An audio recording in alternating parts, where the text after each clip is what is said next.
I'm trying something out.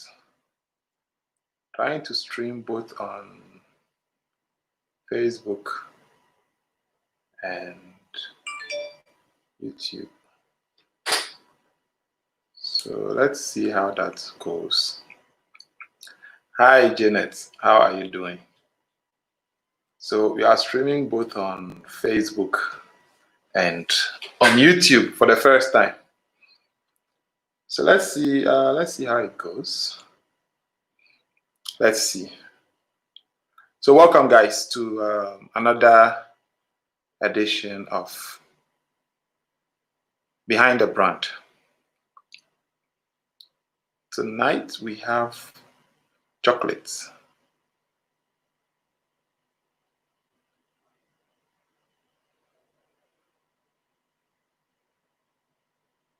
Oh, what's happening? As I said, I'm trying to stream from. Hey, Queen Tilly, how have you been? It's been a while.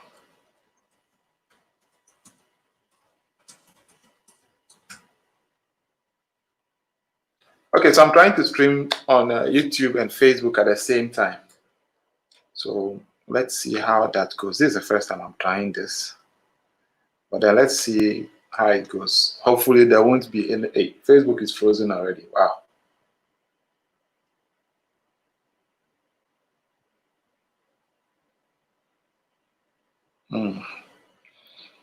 Okay, cool.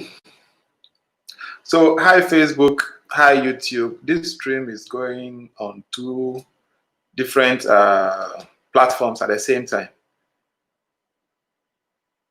Tilly, I'm doing fine. You've been missed, eh? You have been missed. Since I ran away from that group, I think we haven't had any chat. I'll hit you up after this live session, okay? So yes, today Facebook is part of us. It's been a while I did anything on Facebook. I just had this idea that, okay, well, since this stream can go on multiple platforms, why not just try it? And I think it's going well. Let's see. Okay, so as usual, let me go ahead and share the stream. And those of you who can share it also, don't forget to do so in the various photography groups. And don't forget to drop your thumbs up. Yeah, Tilly, I'll hit you up right after this live stream. So guys, tonight we have chocolate shortets on here, and we won't waste time at all.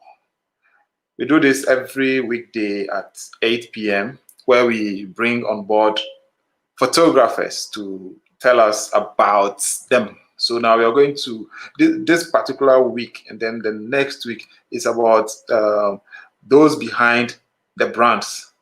Oh, you won't share. Say, hey, Kweku Wilson is here. Awesome, awesome. Charlie. Hey, Grace, you're here also. Charlie, lovely, lovely, lovely. Let me just go ahead and share this on my status. We are live as usual. Paste. Uh-oh.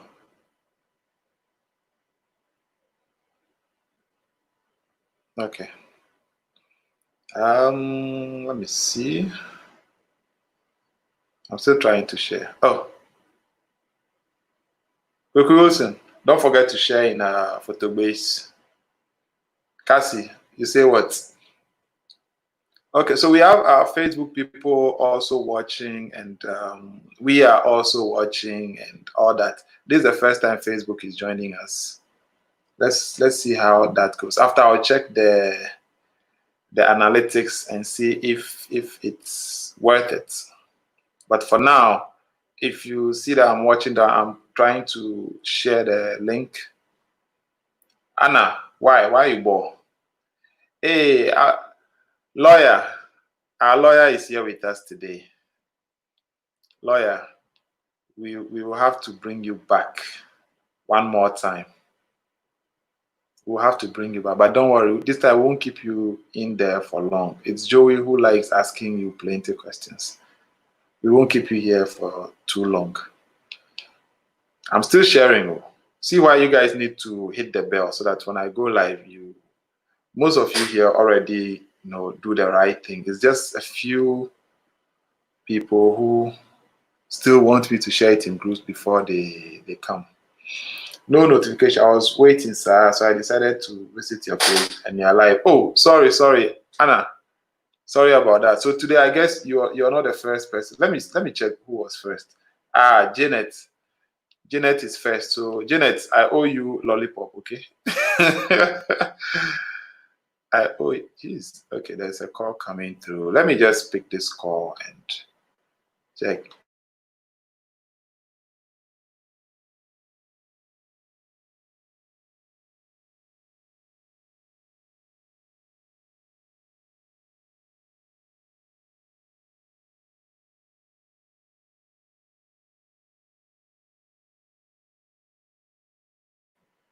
Okay, welcome back, guys. So let me just go straight.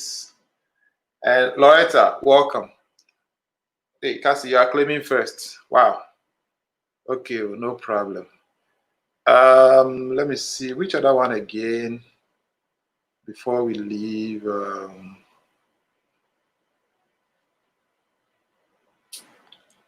Yeah, Tilly, I think no.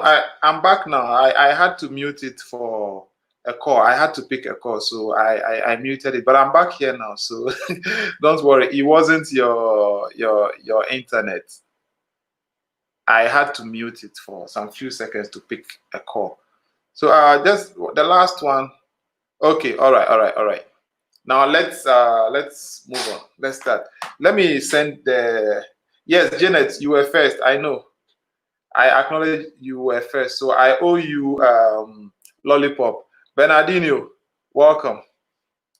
Welcome, Bernardino. Niboti, I've sent the video link there. So Niboti, if you can join us for huh? Oh, okay. So Facebook is also I sent the TM. Facebook has also picked the comments. Wow, that's lovely. Anna. Okay, so Cassie was here before we went live, so that doesn't count. It counts when we are live after 8. If you are here before 8, it doesn't count. Okay.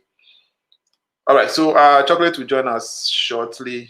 Then we roll up.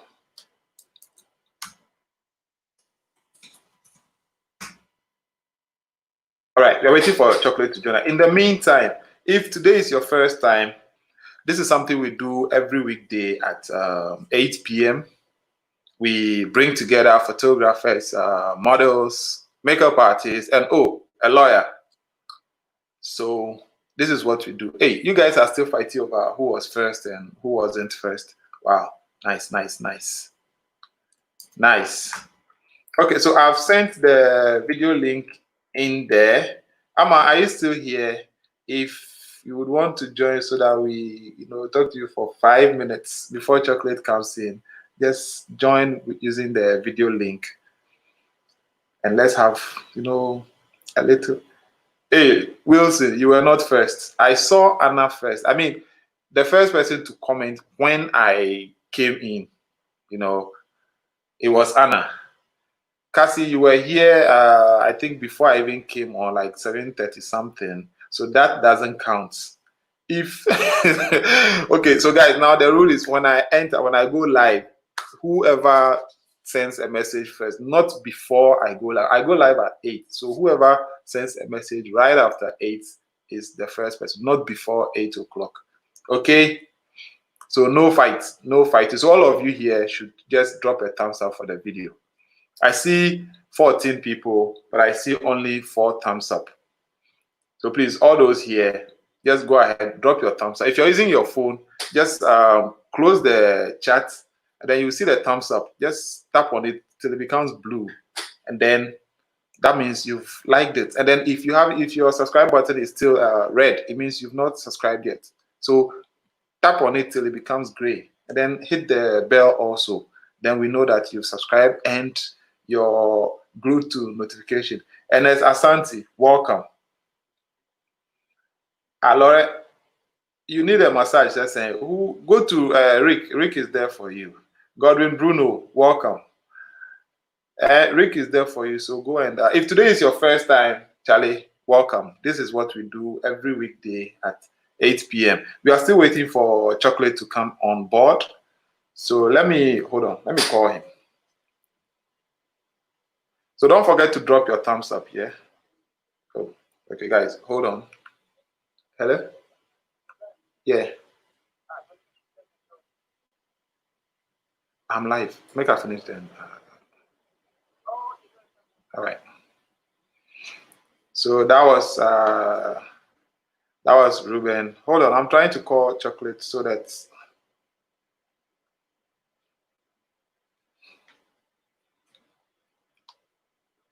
oh, network error. Let me call again.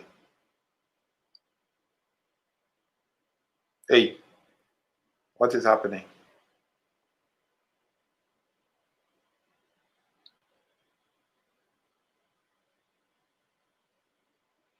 Yes, so as Cassie is saying, Friday we're going to have a debate, and there's going to be fast fingers. So make sure you don't miss it. We'll be is it distributing or sharing airtime? Yes, we'll do fast fingers on Friday, and it will be a debate, so it won't be like the normal discussions we've been having. It's going to be heated. We'll have about 4 people here, and then we'll choose a topic, and those 4 people will debate. I'm still trying to get in touch with Chocolate, but it doesn't seem to be going through. Chocolate, wherever you are, we are waiting for you.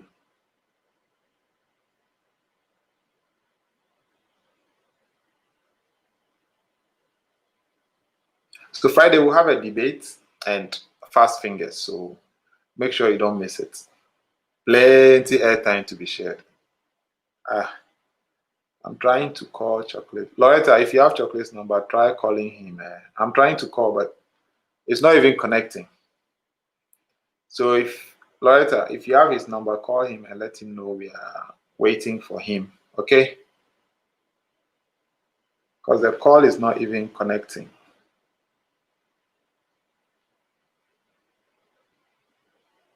I don't know if it's my network or that's it. So okay, so guys, anybody here who has Chocolate's number, please let him know we are waiting. I don't know why he's unreachable though, but I still can't reach him at the moment. So as we wait for Chocolate, let's discuss something. Now, I don't think I will ever be. Oh, wait, hold on. Why is my mic was far away from me, and nobody reminded me that today my mic is not on and my light is also not on. You guys, what is that? Can you guys hear me well now? Okay, yes, Amma is here. So Amma, I'm adding you right on. You guys, my mic wasn't here. Nobody reminded me that my mic. Amma, did you also know my mic wasn't in front of me? I didn't realize that. Oh, okay, all right. Because I was talking, I realized there was something off. Like it's not the same thing. And suddenly I realized my light wasn't on, my mic wasn't on also. Okay, so we have Chocolate on here. Let me add him before we. Okay, so Chocolate, I've been trying to call you, but the thing wasn't even connecting. Are you alive, Chocolate? Yeah, nothing kicking. Please, how is You my are network alive. today? Okay. I swear, today I want to test my network. Okay, so guys, please. Okay, so Chocolate, in one sentence, just tell us about yourself. So we'll use that to monitor your network. So guys, please pay attention. If it's okay, you let me know. Tell about myself. Oh, what am I supposed to say? My name is Chocolate. We just want to hear you My talk. name is Chocolate. My name is Chocolate. My name is Chocolate. My name is Chocolate. My name is Chocolate. I like chocolate. I like chocolate. Can't you hear me? Amma, did you hear all he said? Okay, so yeah, Kweku Wilson says your network is good. Shutter Factory, welcome. And yes, Cassie also says your network is good. Everybody, Amma, did you hear all he said? Amma is not my friend. I don't think I heard you. Then you're not my friend. Okay, Amma said, Be careful. Amma The way is a I've lawyer. She got can sue you. the way I've gone to watch my internet. You No, watched the it internet with is fine. Akesha or We Parazo? couldn't hear you. Sure. I think it's better now. My Okay, drip, drip, Amma drip says in it's the better water. now. So Amma is our legal representative. So if she says it's better, it's better. Amma says it's fine now. She's our legal representative, you know. Okay, so I've fixed my mic, I've fixed my lights, internet, everything is working fine. So Amma, unfortunately, Chocolate got here at the same time you also got in. Right. So what I'll do So is I'm gonna I'll take leave you you, off. right? Yes, so Right. don't leave or just stay around. I'll bring you back when I have Be to. there in case my network goes off. You come. My network there. I'm Okay. pretty much sure it never Okay, all right. disappoints. So. That's right. That's right. Okay, Amma. So we'll get back. All right. So Nana Kweku Chocolate, how are you doing? How was Yeah, your day? day was fine, and you? It was okay. I almost got a mini heart attack when I tried calling you and it wasn't even connecting. Yeah, perhaps maybe the network. I'm pretty much sure. Okay. All right. So let's, guys, you've been waiting for some time. Let's get straight to business. Now, Nana Kweku, tell us, what's your name? My name is Prince Raymond Ohimin. So Prince Raymond Ohimin. That is the real name. Like, that's the Okay. name. So the prince, are you like a prince or is just a name Prince? No, not really. It's like the name of my dad. So the only thing that separates myself and my dad is Raymond. Okay. Okay. Yeah. Now, me dream say maybe I'll free him. Now, I will ask you to give me a parcel of Oh, land somewhere. oh, my grandmom descends from the Shidim chieftaincy, whatever that. I'm not a fan of those things. So, Okay, okay, all right. So yes, the first question I asked you earlier, now we are asking it. Just tell us about yourself, briefly. There are people here who might have not heard about you, or there are people here who know you just as Chocolate, or maybe the guy who shoots Miss Malaika, or the guy who, that kind of thing. Give us a brief introduction about yourself. yeah, okay. I don't. These kind of questions they look a little bit like general, so then I don't even know the kind of things I have to say when Yeah, I'm so answering just those let's questions. say you just met somebody, you've gone to the mall, you're going to grab something from Mr. Price or something. You enter there and then you meet somebody, like somebody you've been wanting to photograph. But let's say you guys have never met, and your first introduction that you're going to do to the person. Oh, okay. Well, my name is like I said earlier, my name is Prince Raymond Ohimin. I'm a filmmaker and a photographer. Alongside, I am a chartered accountant. I chartered last year. So yeah. So you see, as I Um, said, these are things that most people might not know, that he's an accountant. What's the difference between accountant and chartered accountant? well, an accountant, when you charter, it means it's like a lawyer who has gone to the bar. Oh, okay, okay, okay, okay. Thanks for the education. So, guys, he's a filmmaker, a photographer, and a chartered accountant. Now, tell me, how did your journey start? How did you become a photographer? Well, my journey with photography, like I always say, it started like from the beginning was actually not something I was doing because I was really much into filmmaking, so I was much concentrated on filmmaking and all the stuff. So it got to a point. We're working as a team actually. We're a team of individuals who, let's say, we are very um, talented in whatever we were doing. I was the director.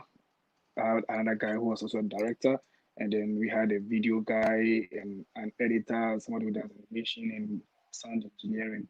So we came together to form a team called Express Music. And Express Music, we were basically trying to look for artists to sign them on the dude. So when we sign you, because we are the creative team already, we do your production works and other stuff. That went on for a while, and then we broke that one down, and then we started filmmakers films. So filmmakers films became like something that we were doing, like we were shooting music videos and stuff. We also joined a certain guy called Wood, so it became like Wood Films.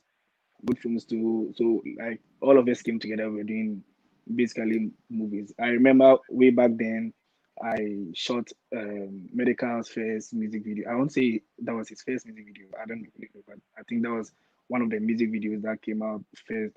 That is Confirm. No, he did Confirm the first one before he did the remix with Sarkodie. Okay. So I shot Confirm. I again shot Pekakra Chris Waddle featuring Medical. Then I did a couple of music videos for Yapo, all in the name of Wood Films. But then we were all together, so like everybody is working together in one name. You understand? But it got to a point, the whole thing came down, and people had to go their separate ways. So I was left all alone. I worked on other production houses for like being a production assistant, being the production manager, assistant director, and all this stuff. But it wasn't going. Okay, so that Honestly that speaking, it leads wasn't me going. that leads me to my next question. Why photography? I mean, you're good with film. When I met you, the first introduction was, you were a filmmaker and all that, Yeah. and I thought you did a good job, with that. Actually, you're not the first person. Like I know other photographers who started by being filmmakers, and they do good, video works and all that. So I keep wondering, why photography? Yeah, it became something that I was doing. I mean, when anytime I go on set as we directing, I always have this camera that belongs to one of the guys. So as we're doing production, I just take normal pictures on set. And by then I've created the chocolate shorted page. It was just like an Instagram page that I've just created. So I was just posting on it. I didn't really know that people were actually watching, people were actually paying attention to what I was doing there. I was just taking pictures and then just posting them randomly. The retouching wasn't matured, even the shots weren't matured and anything creative. Like I was just actually doing normal things. You understand? I was posting it there, but later on when it started getting my attention that okay, it looks like whatever I'm doing, people are watching. It just hit me one day when a certain lady called me to shoot a wedding for her. I was very surprised because I was not really like a photographer. So I had to go and read about it more. I was just taking random pictures and posting on my page and other stuff. So when we dissolved our group, like when the group dissolved, everybody has to go his or her way. Now I have to do something else because yes, I am a director. I learned video editing, I learned script writing, I learned video directing. You understand? Aside that, I learned cinematography. It means that I can handle camera, any other camera, whatever camera. So I was really good at that. So that helped me when I was doing photography because then I knew much about camera way back then. I mean, my first camera that I was introduced to, my first video camera was Digital 8 and High 8. I don't even know if you remember, but I don't know what those cameras are. okay, well, that was way back in that was way back in 2000 and 2007, 2008. Those were the cameras that were dominating before the DSLRs came. Those are the cameras that we were using. The Digital 8 and then the High 8 and the camcorders. Yeah. So those were so I just applied those knowledge and then I realized okay, I can take pictures small. So it started with like something like hobby, something I'm not doing.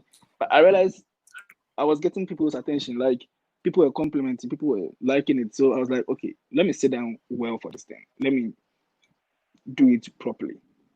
Okay, you understand? Yeah. So that is how come the whole general of like let's do photography started. But not to Okay. make a long story, I have not really like boycotted my dream of being a filmmaker. Not really, but it's step by step. Okay. So you have dreams of going back to cinematography. Oh yeah, I have my dreams of going because way back I have some script that I've screenplayed already, and some that I've booked, like a lot that I have done, but I have not released. So I just realized, I just have to take my time and then tackle it. Anytime I want to tackle job load, sometimes of ways you go, then you need more dedication with the movie making than the photography. Okay. So then, All right. So I have a question from Amma, but before then, is photography your full-time business?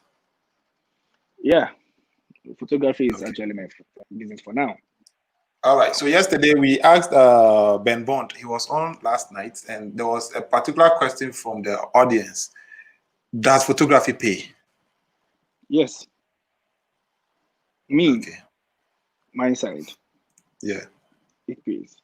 Okay. Because And he also confirmed that it pays. any person, or it being it a friend or any colleague who will come to me and ask me, oh, chocolate, I want to venture into photography, does it pay? I'll tell you the same thing. Yes, it pays. But it depends on you also. I mean, because then at the end of the day, anything that we are doing is very much basic dependent on what you are producing out there. You understand? So when what you are producing is good, people like it, people come in for you. And when people are coming in for you, there's money. Okay. So this is a question from Amma, our lawyer. She says, what kept you going? Like, considering you started with so many people who fell out along the way, why did you decide to, continue pushing? You had, you mentioned about like 3 different groups that you were with, who all like just dissolved like that. So what kept you going? See, I'm a self-motivated person, and unlike other people, I do not quit. I I always take things like how they hit me. You understand? I kept myself motivated. Trust me, the discrimination when I started photography, like when I entered the industry, when the people who were already in the industry saw me, it was something different. You understand? What did I was tell us eager. about it? It was something different. I was eager. I wanted to understand what this is about. I was new to it. Do you understand? I remember Yeah. a couple of photographers that I approached, that they coached me, and I was like bitterly turned down, You were and that's booked okay. back. I was booked back, Yes. but that was That is booked but back. that's okay. But that's okay. Do you know why? I didn't take it to heart that, oh, I want to come and learn, and you threw me away. No, no, no, no, no. I was okay because I understood from that period of time that people were trying to eliminate competition right from the beginning. Okay, people were trying to eliminate competition. So when you see a new person trying to jump in, nobody wants to give you the helping hand. They want to eliminate you. Do you understand? And it is business. I mean, Yeah. it's business mind. So I didn't take it like the personal way. It's business.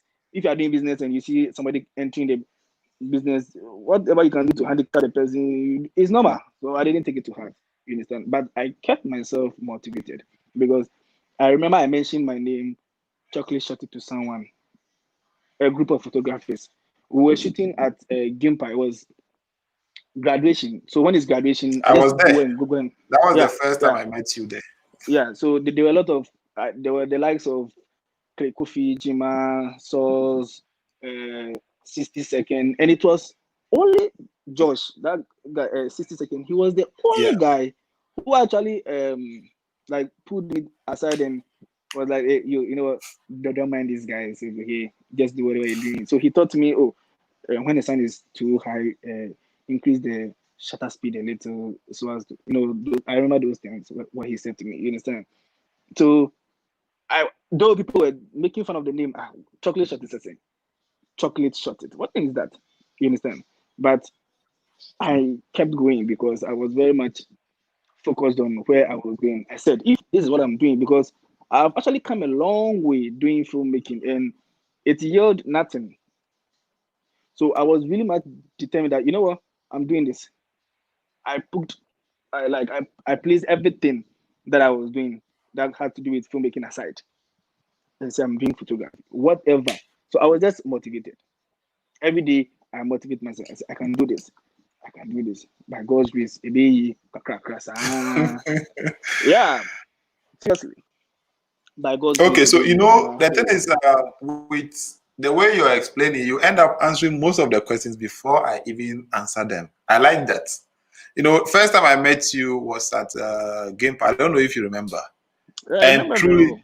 it was even, because I was already in contact with Josh.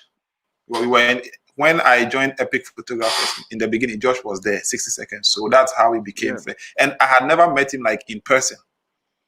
But he recognized me, so he came, spoke with me. Then through that, I got to meet, and I remember around that time, we just, I don't know why, but we just got along so well. And our second graduation stint was Central University. We walked from Miocho all the way to, is it Pram Pram? Yeah, Because there was no car. It rained that day, the traffic it and all rained that that. day. Yeah. We walked from town to town. That Charlie. day, I Okay, actually, so I remember that I actually I was actually called by Kim Promise to shoot him at his graduation. Nigga didn't even give me photo credit. you see, this matter. Ama, are you listening? Chocolate went all the way to Central University that day. After Central University, anytime they have back then, I think now they've solved it, but back then, after their graduation, you won't get, if you don't go with your own car, forget. Even that, the traffic. And that day it rained heavily. We walked from Central, if you know where Central University is, we walked from there to Pram Pram before we got a ride to the Mamoto runabout. You get it? So, Chocolate, there are questions from the audience, but I would want to keep some of them and then, because you end up answering most of them before I even ask. Now, tell us, with all that happened, your groups, dissolving and then people booking you back and all that, whose work influenced you to even like push harder? Which photographers influenced you? When I joined the scene, I looked up to every Ghanaian photographer that I saw. I was drawn to Pizarrit. I was drawn Stella. to. I used to see exhibit works a lot. I used to see your works a lot. I used to see that of there was this book called Black Inertia. I don't know if that's the name. Black I think Inertia. I've come across it before. Yeah, Black Inertia, and the likes of Kofi Dems, Jima Dems, Sauce Dems. I mean, picking inspiration from all of these people because I see, oh wow, these are Ghanaians and they are doing really well. Wow, okay, let me also try my best and also do something really good. You understand? That is how I am myself. When I see somebody doing something, okay, and it is nice, I don't criticize. Like I don't try to be a bitch about it. I always say, this is nice. Let me do more. Let me do more. Let me do more. Okay, so these are. But I got turned down. Like I said, I got turned down by a lot of Ghanaian photographers. Like a lot of. I didn't actually go to a lot of people. Though one or two, three, but they book back me. So I realized. I realized, you know what? Let me do this on my own. So I'm not the YouTube kind of person. If I watch YouTube, I get confused. I know. That's I all. know. I know your If I journey. watch I know. if I watch Meaning, YouTube, I get confused. But I like to find out things for myself. So if it is not practical, then I have to read, not watch. I have to read about it. When I read, I understand what is happening. Do you understand? So I began to read I read some books about photography or some small books about photography. Wasn't that much deep though. They were talking. It got a point they're confusing me with the rule of thirds, and I don't need those things. So I just scratched those ones because then I knew them from filmmaking already. So I just scratched those ones. But how to work on skin and all those, I begin to read about what is frequency separation, what is this and that, grading and all those. I begin to read a little about them, and then I started picking up small on my own actually. But I made friends with outside photographers. It was actually outside photographers that welcomed me.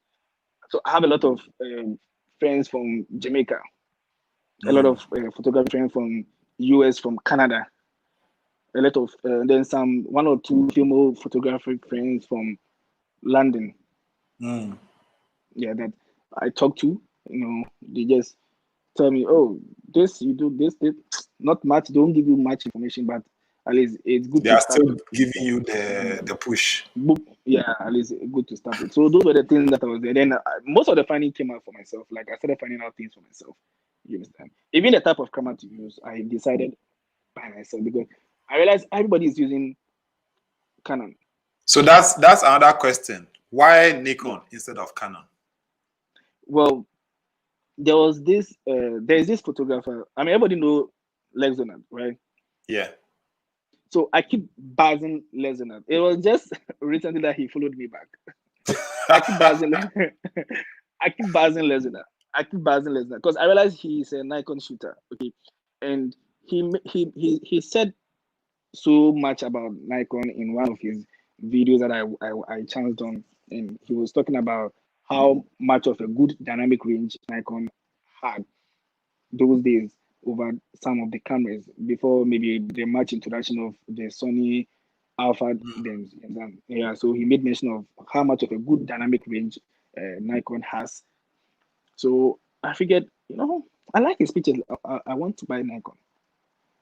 So I bought Nikon. So that was it. Because I like his pictures, and then because he was using Nikon, I just want to also buy Nikon. Not so I produce his same images, but I realized from what he said, it is very much okay for you if you're a photographer. It's very much okay for you to use Nikon, preferable than Canon. Though Canon is very good, there's no two ways about it. But the analysis he made or the comparison he made between the two cameras, I think I'll go for Nikon and leave Canon. Okay, so we have a question from the audience. Is it Gazly Shots? Forgive me if I don't pronounce your name well. Did you have any challenges in having to purchase your first photography equipment when you started? Sure. What are you talking about? Are you in Ghana here? The challenge was massive. Okay, I even had a police case because of camera. Hey, police case. Tell us about it. So there was this friend of mine who has 60D Canon 60D. Okay, so what he does is when I have a gig, I go to rent it. But then I was using it for videos. So when I have a video gig, I rent it for video gigs. So when I started photography, I needed a camera, but then I didn't have money to purchase camera. But I did work for a certain white man, and then when he was going, he left some lenses behind, which were Canon lenses. And I told him that, oh, he's left so and so lenses behind, and he told me he's not coming back again, so I should keep it. So it was 50 STM. Okay. And then some zoom lens be like that. You understand? So I told this guy that, oh, I have lens because I wanted to sell the lens, then see what I will get, then top up and see if I can buy camera. I told this guy that, oh, I have this lens. He took the lens from me and he bought it at a cheap price. Because you didn't know the value? Because I didn't know the value of it. He bought the lens at 250. Wow. So later on, I realized the lens was actually sold at 800. Yeah. So my Kweku Prince came up. Because me in life, I don't want anybody to cheat me. Because I won't cheat you. The moment you cheat me, you piss me off. So I went to rent his camera. And when he bought the lens, it's not like he bought the lens and gave me the money. He started paying it when he likes. Wow. So I also took his camera that I'll buy the camera, and I also started paying how I like. Then open up more. So we ended up at the police station, and then the policeman asked, and I told him, "That is what happened. I mean, I didn't say I'm not going to pay for your camera, but when you took my lens, you also didn't pay well. I mean, it's not like I'm trying to do what you did to me, though I was trying to do that though, but it's not like I just told the policeman that what, my money is not coming. So at the end of the day, he has to take his camera and give me back whatever I paid, and then I went to. So I had a friend, and she was like, "Oh, what's wrong? Lately you've been down." And I said, "Oh, I wanted to do so and so and so. I didn't have money to them." And then she gave me some money. Mm. I don't really know her. Like, it's not like somebody I know in person. We're just Facebook friends. Okay. You understand? And then she just sent me the money. So she sent the money, and then I bought the camera, and that was it. Wow. What was So your that first purchase? Your first camera you my bought? first camera was Nikon D5300. Yeah, I bought it from Quams. Quams Okay. also Kwams, the also guy in another Kumasi. experience. Yeah, Quams is also another experience. And I sold a D600 to the same Kwams. I think it was when I sold that 600 to him that he sold Yeah, his 5200 to you. It was yeah. later I got to know. So did it not happen between me and Quams? Quams told me when I bought a camera from Quams, I was new to Nikon, okay, Mm. and I didn't have any accessories that has got to do with Nikon. So when I bought it, I was like, oh, he just gave me the body. I was like, oh, bruh, body there, made it better. And then he had the kit lens. So I told him that, oh, for now you've sold your camera to me. I believe you don't have any camera right now. So you let me use your 50 mm for one or two things. Okay, later on I will buy a lens and then I'll pay you. He Mm. said no. Hey, I begged this guy. He said no. I was okay, fine. So I was using the D 5300 with a kit lens Mm. for like a month. Then I got a gig. When I got a gig, the gig paid off. I was even surprised. That is why I loved and I still love Nikon. Even Because even with the with the kit kit lens, lens, yeah. what it was doing, I was very much surprised because it was sharp. Mm. Though it was a kit lens, it was sharp, and the colors and though you wouldn't see the dynamic range because of the lens, but it Yeah. was okay. So I started going before I was able to purchase another lens. So I was actually having one lens for 1 year. Wow. One lens, Yeah, 1 year. 50 mm. Yeah, 50 mm. I used 50 mm my camera and then flashlight for almost all my professional gigs. When I go to programs, you see people throw up cameras with long lenses. That I intimidation, just I go. also face some. I did back, but you shoot, I'll shoot. At the end of the Yeah. day, bruh. So I mean, those were the starting. Getting the stars were very difficult. Trust me, it wasn't easy at all. All right. So some Brown Images wants to know why the name chocolate. Chocolate is my name from let me say university. So like Okay. everybody calls me chocolate for was like a name already. All right. All Which right. I actually realized that it was actually helpful to use it in photography because yeah, Okay. so that one helped actually. All right. So now let's move to the next question. What is the one thing you wish you knew when you started this whole photography journey? One thing you wish you knew at the beginning. You wish somebody held your hand and was like, "Oh, chocolate, do so and so and so, or do so and so, or go and see so. Any, one thing you wish you knew in the beginning. I wish I knew good retouching from the beginning. Mm. Uh, though whatever I was doing wasn't really good retouching. People were loving it. Deep down, I knew I am not doing my best because That feeling. I knew I wasn't doing my best. You understand? Because I looked at what people are doing. I realized if this is the photography that they're talking about, then I'm not doing my best. You understand? But like, man has to eat, So I was also trying to, fit it. So retouching, yes, was one of the things that I actually wished someone even gave me because I learned it the hard way. Mm. You understand? I really learned it the hard way. I really learned retouching the hard way because if I watch the tutorials, it doesn't go. Yeah, that is me. I don't like to when I'm watching something that is video. It actually doesn't look that for me. Do you understand?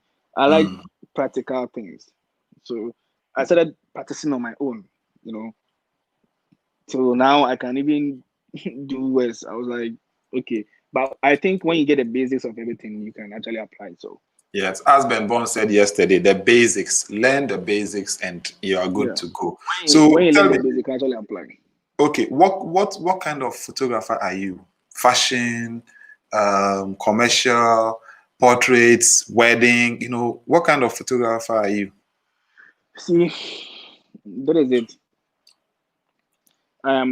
This is me. I am not saying there is a trend to be picked, or I'm not saying that is what's supposed to be done.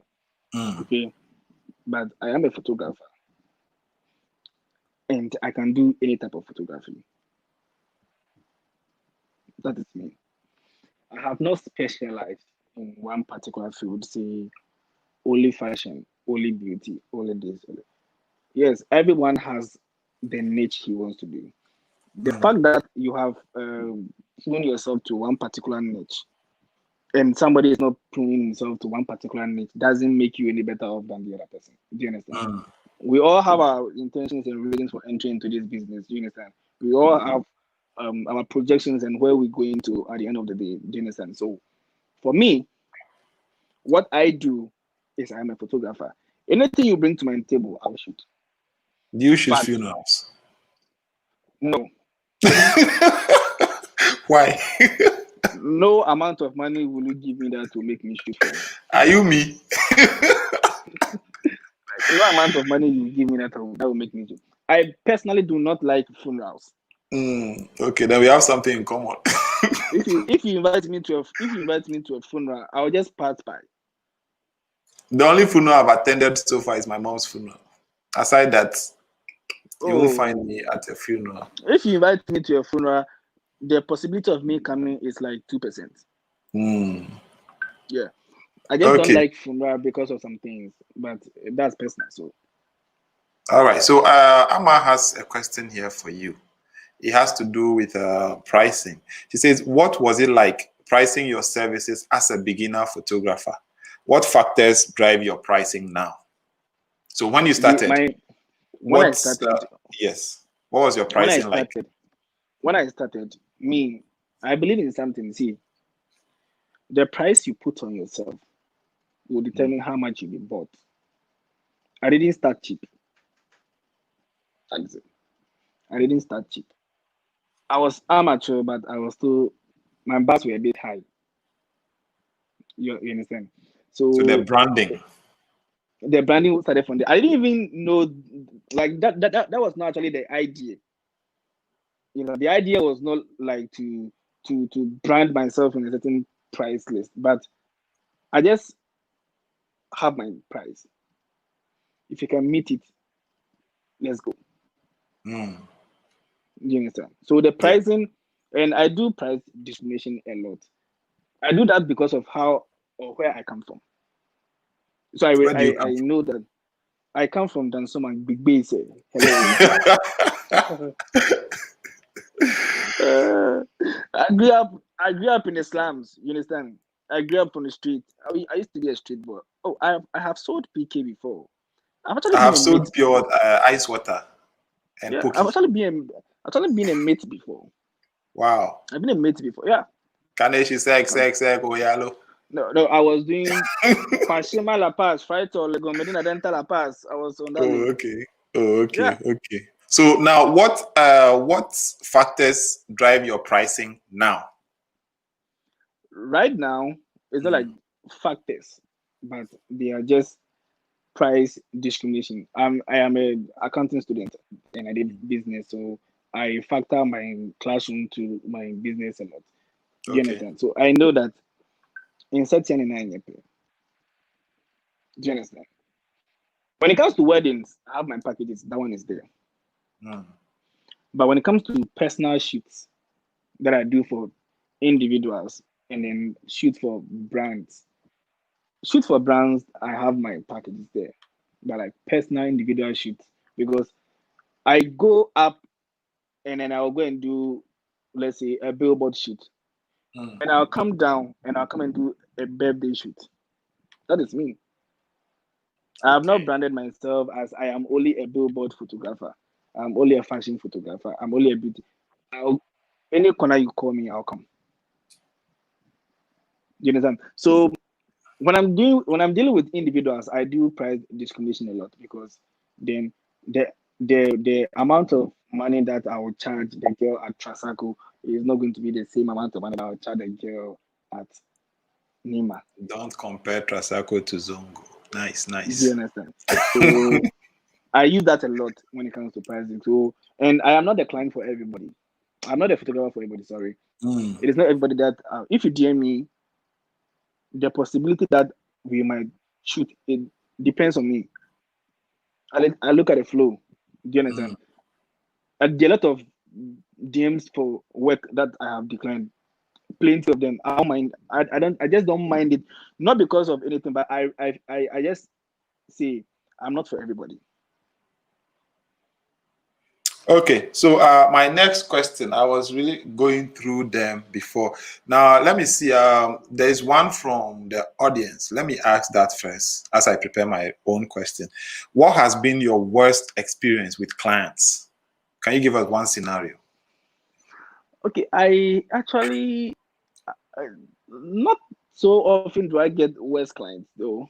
But once in a while, you meet one of those devils, And recently, I just met one of it, and she booked, and the time she booked, we're almost going to the lockdown, so like it was a rush book, and I couldn't send her a contract. Now she wants to unbook. I don't really have a problem with she wanting to unbook, but I just let her know that what she booked for was a wedding, and I took my part of it, and I gave the video team their part of it. Do you understand? So if you want to unbook, it means that I have to take my part back and then take the video guy's part back. I should charge you a penalty because of it, but because we didn't sign anything, I can't actually hold you to any penalty. Yeah. So I just have to refund your money to you. So I told her that I have slot for a year. That this year I'm shooting 20 weddings, nothing more. Or I'm shooting 50 weddings, nothing more. So if you come in and you book me, you've occupied a slot. If you want to leave the slot, someone has to book that slot before I give you your money. She doesn't understand. So apparently, I told her, if a booking comes in, I'll give her the money. So days ago, I received 3 bookings at a row. So I decided to give her my side, because I was asking the video guy to also bring his side, but the video guy made me know that I should give him some time. So I sent my part to her that I told you, when somebody books my slot, I'll give you back your money. But yes, somebody has booked, so I'm giving you back your money. And she sent me some letter that they've gone to type on an A4 sheet. She's taking me to the court and said, you know what, let's go to court. I've sent my part to you. It's with 1,000 cedis. If you want to go and pull 1,000 cedis in the court, be my guest. But I won't show up. So those are the ones that I'll classify as. Okay, so now we've talked about your worst experience. Now tell us, which was your best experience? Every day is my best experience. That's a generic answer. We will take it. Every day is a best. Somebody asked, when was your breakthrough? Which gig would you say, Charlie, this was my breakthrough? That is the question I've been asking myself, but I have been trying to figure out what actually put me out there, but I can't really pinpoint. The thing is, I was entering. That was how I have an experience. Do you want me to take your mind back a bit? Yeah, sure.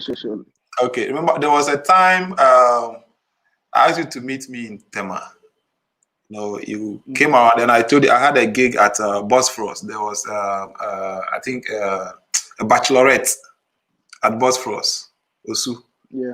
So Yeah. while we were there, I don't remember her name, but I think this girl who was taking care of the Malaika girls, they were having dinner at Bosphorus. Yes. Remember? Yes. That was Good. in 2018. I remember. Yeah, and we were up there, and you saw them. You were like, "Oh, you wanted to go say hi to her," and Yeah. you Yeah. know Yeah. that kind. I don't want to mention other names also, but I remember that incident very, very well. You know, so if you remember, then you can go back and then see where your breakthrough started from. You know, actually, I always say this. People actually think Malika gave me hype. Okay, Mm, Malika, yes, I draw hype from most of the work that I do, but majority were from personal stuff. But Malika actually also put me there. Go two ways about it. For that, I always say Malika actually put me there. But what happened was that, you see, that is why I always say this, that when you are doing something and like you are very genuine about whatever you are doing, irrespective of whatever you are doing, you're not even looking at who you are shooting before you put in your best. You might not know where it will land you, because that shoot that I did actually, where like one girl was in the midst that I know her, so I saw it was like, "Hey, chocolate, you are here. Okay, take a picture of me," and I took a picture of her. And then I I remember think that story. two, three, four girls also came to join. I took pictures of them. So what I did was not even, the intention was not like I'm doing something to impress anybody. But I just love the outcome of the images. So when I went home quickly, I edited and I sent to her. Now when I sent the picture to her, she posted in their group, and their chaperone was like, "Who took that picture? Bring that guy. Mm, Bring him." mm, mm. So that was how come they jumped me onto, or they pulled me onto the Malaka team. You understand? And by then, the photographers that were shooting them, I think they traveled or They were in something. Dubai. Okay, something like that. Then I was Yeah. called that the guys are not in, so we want you to do this shoot for us. And I went there without, looking at money or anything. I just went there to nail it, Mm. and that was it. So, are you a religious man? Yes, I Okay, believe in all right. God a lot. I won't. There are, pagans, and how do you call these people who don't believe there is God? We have some of them around, so I won't even go into. But then, as you're a religious man, I just want to know if you believe everything happens for a reason. Yes, of course. Okay, And awesome. I always say that everything that happened to me in this journey of photography is God, Okay. because I stepped in the game with a clean heart, regardless of whoever I am about to meet or whoever I am about to see. Inadvertently, I was doing things that I was actually not even paying attention to, that what I'm doing is actually going to rip off something great for me. I was just doing them Mm. inadvertently. Do you understand? Yeah. So it took me by surprise when I realized that, not knowing whatever I'm doing, people are watching. People As are Amma watching. said, they are always watching. You understand? People are watching. And then it, in the year 2018, 2019, it was, these are the year that I would say it was like my greatest moments. Like Mm. my whole life turned around, especially 2018. Because 2018, I was on every project. I was on every project, if I put it up. I shot Mm. more than 15 brands. I was surprised. The call just come. Hi, is it chocolate? Oh, we saw your images. This. Okay, we want you to do this. That was it. Mm. I would say I've never sponsored a post on Instagram before, And on then Facebook. the awards came. There was an award you got in Nigeria, right?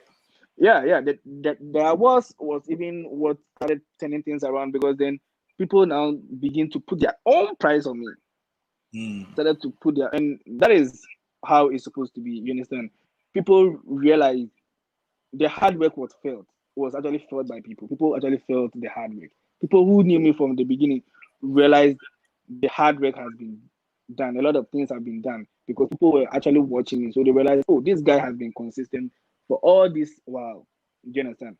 Yeah. So in that year, I clocked 3 awards, and in 2019 I clocked 1 award.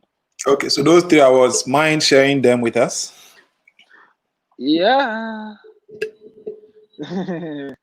So I have I won the Celebrity Photographer of the Year in 2018. That was something like an African award because it was I don't want to say it was, yeah, but it was because in the nominations I saw different African countries in it. That was in Nigeria, right?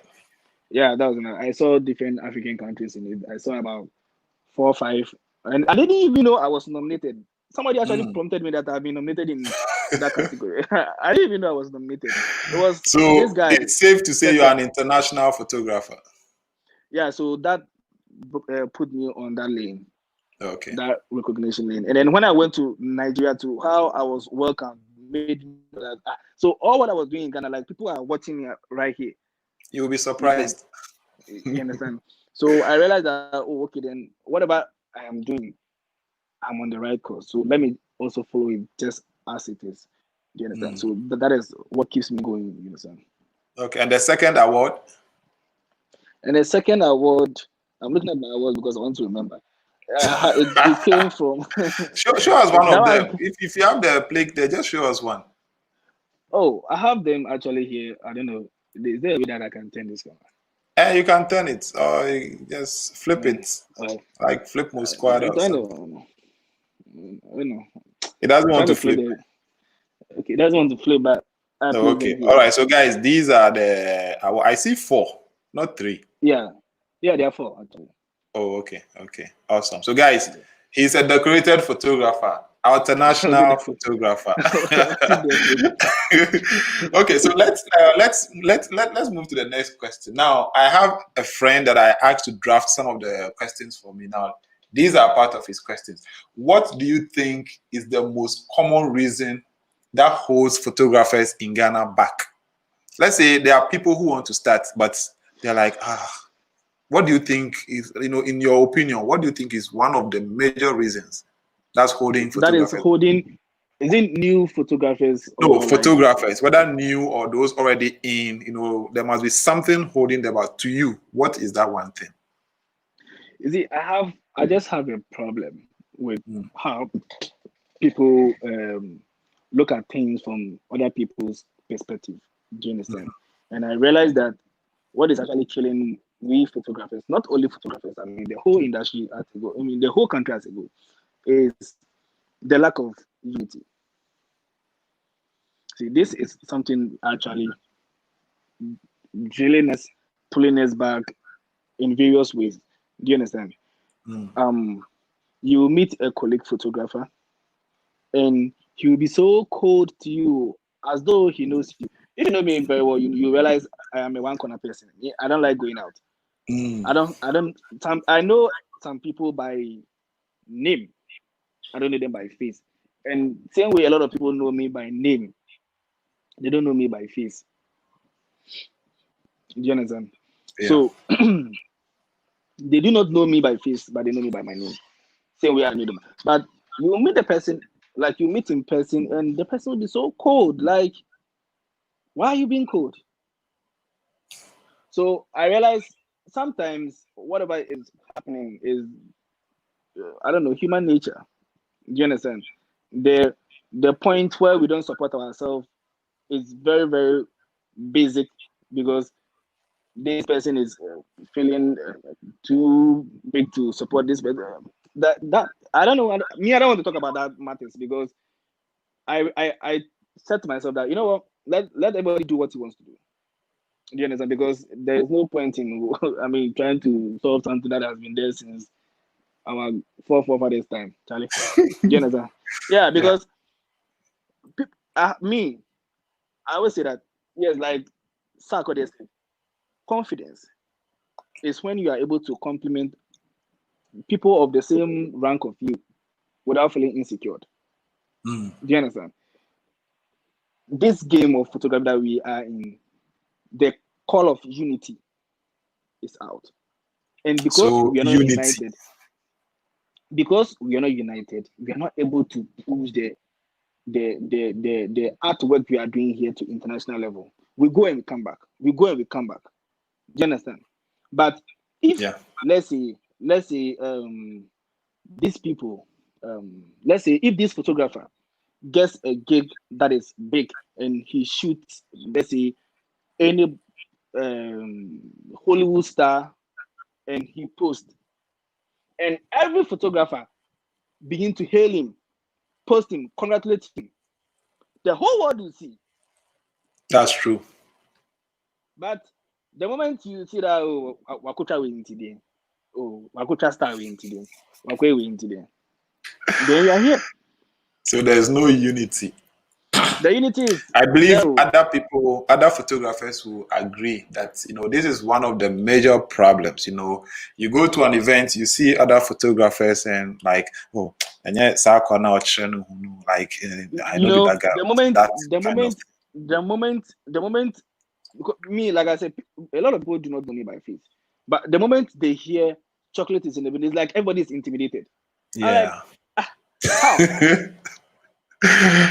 Everybody wants to, you understand? And when you read DMs, or sometimes I get a chance to eavesdrop on some DMs between other photographers and people be talking as though they know you in person. Like, wow.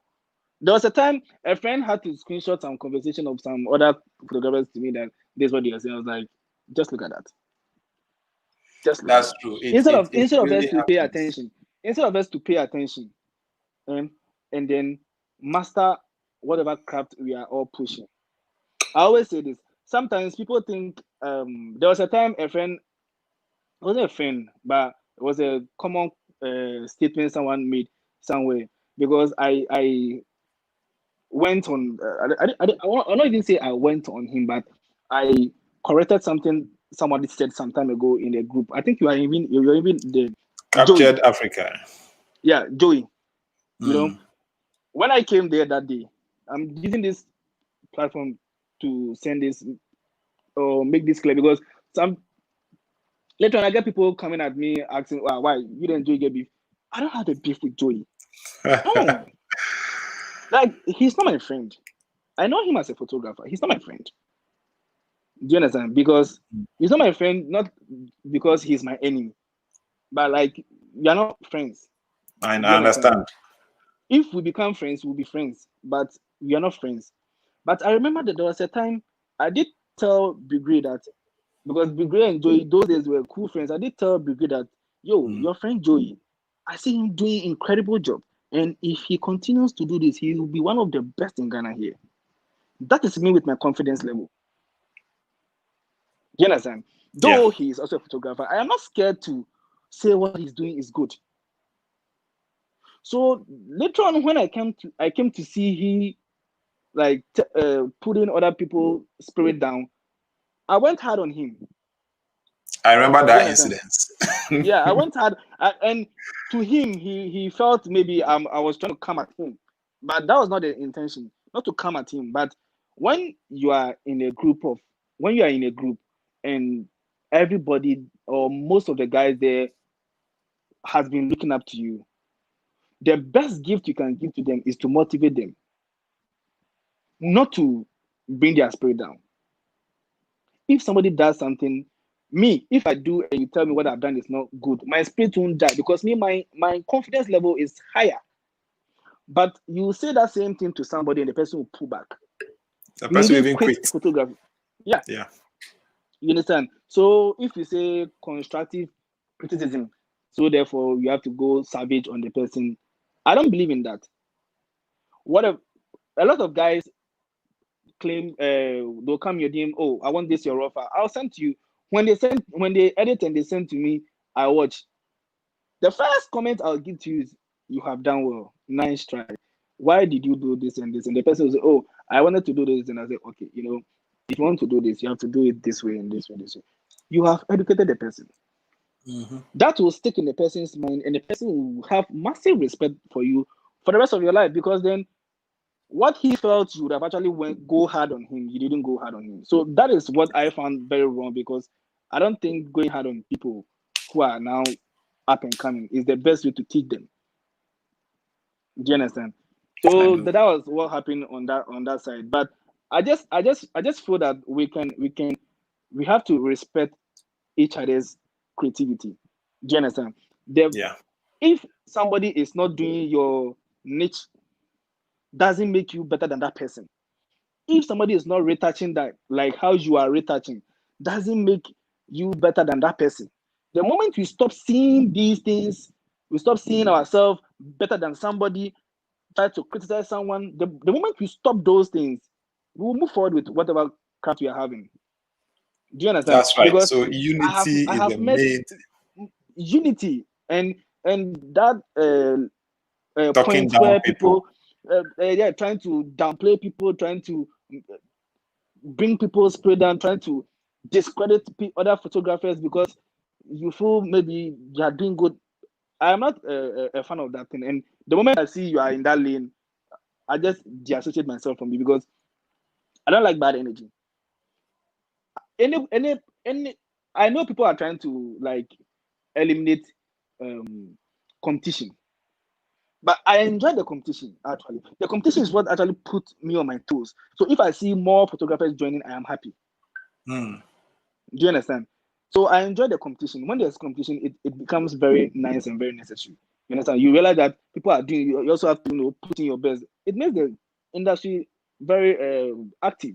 Yeah, because Okay, if so it is it looks like you have more dreams for the industry. Now, let me know what was the highest level? You know, what highest level do you want to attain in this profession? Like, what level will it get to for you to be like, Charlie? Now I've seen it all. Let me just calm down and it's infinity, whatever I'm doing infinity. Yeah. So it's is to infinity. like you take your focus to infinity. Just say anything that comes into view I is am going. awesome. I am going till I can't go anymore. Okay, so someone is asking, Francis Sampson, he's asking if you do your own retouching or you have people who retouch for you. No, I do my own retouching. Okay, just like me. I have trust issues, so I do It's not like I everything. have trust issues, though. There are some works I can confidently leave in the hands of some of my peers, but I don't also I can't entrust clients' work in their hands. Sometimes, not always, because sometimes when they edit, I have to come back and make some corrections. Okay, so You understand? Yeah. I have a tricky question for you. You use Nikon. So let's say Nikon approaches you and says, we want to make you a brand ambassador. And at the same time, Dangote says, "Oh, chocolate, I've heard of you. So I want to give you 1 million cedis, 1 million Ghana cedis. Between these two, which will you pick?" So, what is Dangote giving me the 1 million Ghana cedis for? No, he has heard of you. You know, these Nigerians, they hear of you and they're like, I just want to bless you with money. So, Okay. but then those two deals come at once. You need to pick one. Which one will So, it be? what is the word? What is the word of what Nikon is bringing? Like, They're what is making Nikon you the offering? brand ambassador. Make me the brand ambassador. Hello, Yes. I'm a photographer. I'll go for Nikon So because your with Nikon, I'll make that 1 billion cities or whatever Dangote is offering. okay. That's a tricky answer to a tricky question. Okay, so Elex, if you are watching, please let me know if you are satisfied with his answer. Yeah, because if Nikon is offering me this deal, and to be an Ambassadorial deal. ambassador for You even get Nikon, the gear before they even release it. you know, so it becomes like I can't imagine myself with all the Nikon lenses on my decks. That's more than 100,000 Ghana cedis or whatever Dangote is going to Okay, give me. so it looks like most people in the chat are also rooting for the ambassadorial thing. Well, that's fine. Yeah, because You're refusing 1 million cities for, well, that's okay. yeah, because 1 million cedis is amount of money. But after Dangote gives you that, let's look at it very well. This answer I gave, it is not big. It came out because of how I let's say the kind of way I roll with my photography life. Listen, this is let's say a free gift to everybody who's watching. I'm not always about the money. I'm not always about the money. I am much about the goodwill, the relationship, and then building that kind of let's say brand where whatever relation you have with the client will keep the client always connected. You understand? It is not always about the money. It is so much not always about the money. Now, I want to whatever brand I am going to affiliate myself with should give me that high mileage. If it is not money, then it should be mileage. Don't look at money too much all the time. You end up because there are some brands when you affiliate yourself with them, It's that way money, more than big money. money, yeah, that big money that is coming, will you will get it one day, and it's done. But this will be coming subsequently, and like it will be coming every day, every now and then. So you realize that the money is still strong and it's always coming. Do you understand? So it Yeah. is not always about money. Okay, Mileage, so goodwill, very, very important. all right, Alex, he's still asking, are you sure? 1 million cedis is about 170,000. See, 170,000 can hardly buy 1 you million a cities. decent house. 1 million cities. It's about $170,000. It can't buy you a decent house. I mean, the homes at Buena Vista in Sakumon are like Do you know from how much you 250 do you know how to much do you know how much you get when Nikon makes you a brand ambassador? Let exactly. Nikon make me a brand ambassador today. Let me create a YouTube account today. See if I won't be monetized. Okay, that's true. That's true. Okay, so in your experience, in this whole photography thing, how important is screen calibration to you? Have you calibrated any of your screens? Do you think Yeah. people should calibrate their screens? Yeah. You see, if you want to, that is why that will also bring us to the niches and whatever. But let's even forget about the niches. Whatever niche you find yourself in, output is very important. And so therefore you want to see whatever you are seeing on your screen as what you want to go out. So whatever color or whatever output you are seeing on your screen, if you are satisfied and that is what you wanted to go out, then you should make it. I use Mac, but I have still like calibrated my screen. You see, so I have actually calibrated my screen with my camera. So what I am shooting, what I am getting, I know when I count, when I process the raw, that is what I'm getting. And that is it. Okay. And awesome. It is very okay also to calibrate your screen with your phone. Okay. Yes, all right. yeah, So we'll have another session which we will talk about calibrate. In fact, I know a couple of guys who have the Spider calibrator. So we'll do a live demonstration. So people will see the difference between an uncalibrated screen and a calibrated one. So now your next question. If you could set up a team of 10 Ghanaian photographers to represent Ghana internationally, I beg, your top 10, with a goalkeeper. Oh my God. Let's go in no particular order. In no particular order. 10 photographers.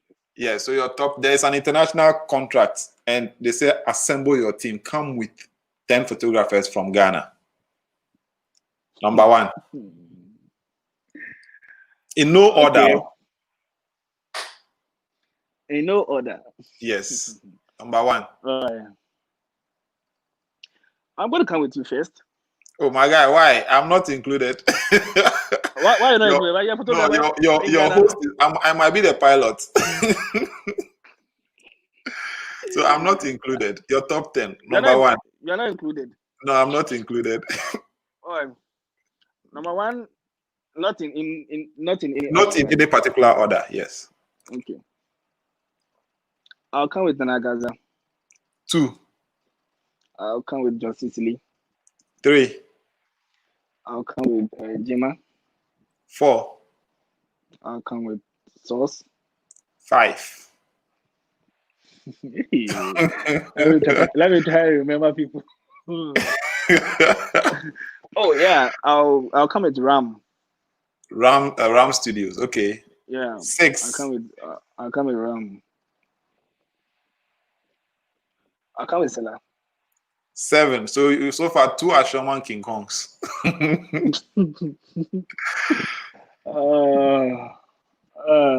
still looking to it. 7. Finish Yeah, at there's Kokuvi.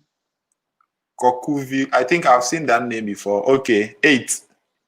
Yeah, Kokuvi. Somak. 9. Last person self. Still trying to. Huh? I'm still trying to. Okay, so you are left with just 2 more. I'm left with 2 more. Yeah, we are at 9. See, 9. Alright, so is that what? I Is said that 10. 10? So Yeah, so we are at 9. including No, you are one not more. part. Yeah, no, you are not part. Oh, bring 10 people. And I So brought 9. you brought 8, so we are now at 9. Huh. I'm trying to remember the names. So the names is what kills me. I'll come with Joey. Joey, okay, then the last person. I'll add Big Ray. Be great. Okay, all right. So, Cassie, Jima is actually a brand. You know, it's not the Jima you spelled, but it's Jema. That's his brand. So, and Francis is asking, can you explain your reason? If we should get reasons, Charlie, we will sleep here. So we'll just skip that. I think Reasons there. you guys should know these people These already. these are people that like these are people that are on my list that I see their works frequently, and these are people that I've had encounters with. I've seen their works and understand people that I've had interactions with. You understand? If I didn't mention anybody's name, maybe it's not because but maybe at this state, me too kakra. But it's not like maybe I anything. But at this state, actually, yeah. That's fine. So somebody is asking, what is screen calibration? Screen calibration is it's a bit technical. Like in its basic form, it's you setting your screen so that the colors you see on your screen will be the same colors you will see when you send your pictures out to a different screen. That's basically what it is. Let me explain further. Now, you realize that sometimes you work on a picture, you see the colors desaturated. So you saturate them. Then when you send them to your phone or your client will be like, the colors are gone, like they are too loud. That's why you need to calibrate your screen so that whatever you see on your screen, it's whatever your client or whoever you send it to will also see. Now, someone is asking, where do you see your business in the next 2 years? Worldwide. But you're already an international photographer. I want international. I still want to go worldwide. Okay, now you want international. I want to shoot Cardi B. I want to shoot Jay-Z. Charlie, the list is long. Okay, so you want to be invited by the number 1 couple, yeah, Jay-Z and B. That chocolate can't shoot. Chocolate can't shoot. A jet. There's a jet waiting for you at the airport. Like Gucci will call you, Louis Vuitton will call you, this product, Maybelline USA will call you. Those are the things that will bring. Because if I go, or if I hear any Ghanaian photographer has gone to any of these platforms, like let's say Gucci has come for a photographer here to do, Charlie, do I be happy? The moment one person steps out, this is what we don't know. The moment one person steps out, everybody will follow, because now light will come on all Ghanaian photographers. That's true. So that's why we need to work on the unity. You understand? Instead of us to push ourselves, sometimes you meet young photographers and they want to show some sort of disrespect. I'll go hard at you because it is it doesn't make sense when you are trying to push a cause and some people are just behind, just trying to pull people back. Like I always say this thing: if one photographer from Ghana here is able to make it to. Last time I saw this guy, Albert, his other name I can't pronounce it. Albert. Shine. Yeah. Is it Breezy? No, he's an Albert. He used to be Flash Pixels. Yes, that's Breezy. Flash Pixels. Okay. Albert Shine. Okay. Yeah. I was going through my list and I just realized that he was featured on Vogue. Yeah, I don't know. his picture, the Vogue challenge. Yeah, and I was very happy. I even commented on his post. I seldom comment on his post. I only see and like them.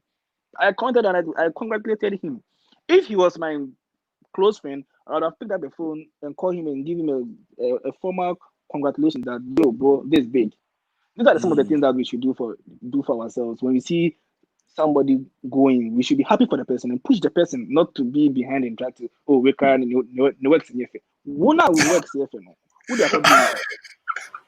Okay, let's end it here. How do you cool down after a hard day's work of shooting? Let's say you shoot for a brand and it was very, very hectic. You know, you're done. How do you wind down? How do you, relax after that? When I get home, I'm very much the game boy. So you play video games too? I just play my video games and then I just move to Okay, don't worry. Officially, I'll invite some photographers to a FIFA 20 tournament. We'll put some goodies on board. Winner takes the... You want to come and lash us here? Oh no, I beg. I'm the organizer. I won't be part of the players. I'll just organize and make sure everybody is okay. It's your the thing has chocolate has disappeared. So whilst we wait for him to come, I had like one or two more questions to ask him. Okay, he's back. Okay, Chocolate, welcome back. Yeah. So I have one question for you again. That has to do with if today, let me see. You know Prince Mason, right? Yeah. Okay. Oh no. Let me start with your own guy, Lexonat. He calls you that, yo, my man, I am inviting you to Jamaica. Come with one lens. Which lens will it be? My Sigma at 85mm. I love that lens to the core. So you've joined the Canon squad that believes in art lens, eh? Oh, it's not like believes in art lens, but even though I graduated to a full frame camera, I was still using, or I am still using a crop sensor. It is the results I get. Do you understand? The results I get that makes me addicted to something, because if what I'm using is giving me the desired result that I want, I still keep using it. Okay. Do you understand? If something else come, I have the Nikon Z. I seldom use it unless maybe I'm shooting something that's got to do with billboard or something that's going to be like something big. I seldom use it. You understand? I mostly love to use my crop sensor. Your crop sensor, which one? The 70-200? Yeah. Okay. Now, is that to say the 85 1.4 art is your favorite lens? Yeah, it is my favorite lens. Okay, so now let's say a sponsor just comes up and it's like, Chocolate, pick one camera body and one lens. Let me buy for you. What will it be? I'll go for D850. No two ways about it. I'll pick my D850 and then get one lens for the sun. Okay, yes, lens. Yeah. Body. Yeah. So D850, and then Nikon 70-200. 70-200. The Nikon one. You are specific. Nikon. Yeah, the Nikon the one with the N on it, With the N and it, yeah. Okay, all right. So let's. I have about two more questions before How many hours is this session? We'll be done in about 10 minutes. Oh, no. Yeah. No. People have to sleep. So now Amma is asking, we are talking. do you like wine or whiskey? Which one do you prefer? I don't drink. You don't drink. Just say you don't drink water too. No, I don't drink alcohol. Don't put it that way. Sorry. You don't take alcohol. No. Okay, so Amma, he's saying if you decide to go on a date with him, he will drink only water or malt or sugar. Avaru. Amma, please take note. Okay, so would you say you have a style, a photography style? Yeah, I created a style for myself. I don't know how to call the style, but okay, how did you arrive at that style? That is what started from the beginning, like trying to keep it original.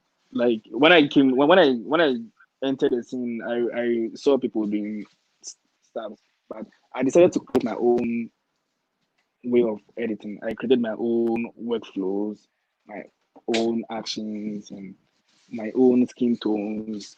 You understand? So you got to a point. Sometimes I test the waters by not using a logo. Try to see if people will still know who shot. And people do tell me a lot. I don't even have to see a logo on your picture. I know you shot this. You understand? Yeah. So, and sometimes even if anybody has done any work that looks like my workflow but was not done by me, I see myself being credited in the picture. Then I'll have to come the person that I didn't shoot this. You understand? So I realized that people people have seen my, let's say, kind of work. You understand? So I keep it that way. All right. So there's another debate: watermark your pictures or not watermark your pictures? Watermark your pictures. Why?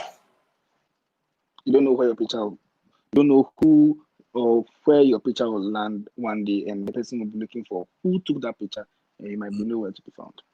Okay, all right. There is this trend. One time, I think I made a joke on Instagram asking you if you've set up a training center where all your graduates have to add short it to their names, because now after you blew up, so many short its came up.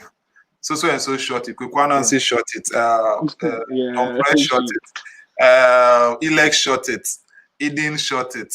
Seun short it, like a whole lot of short it. Did you, did they come for blessings, or did you set up a workshop to, navigate them on how to short it?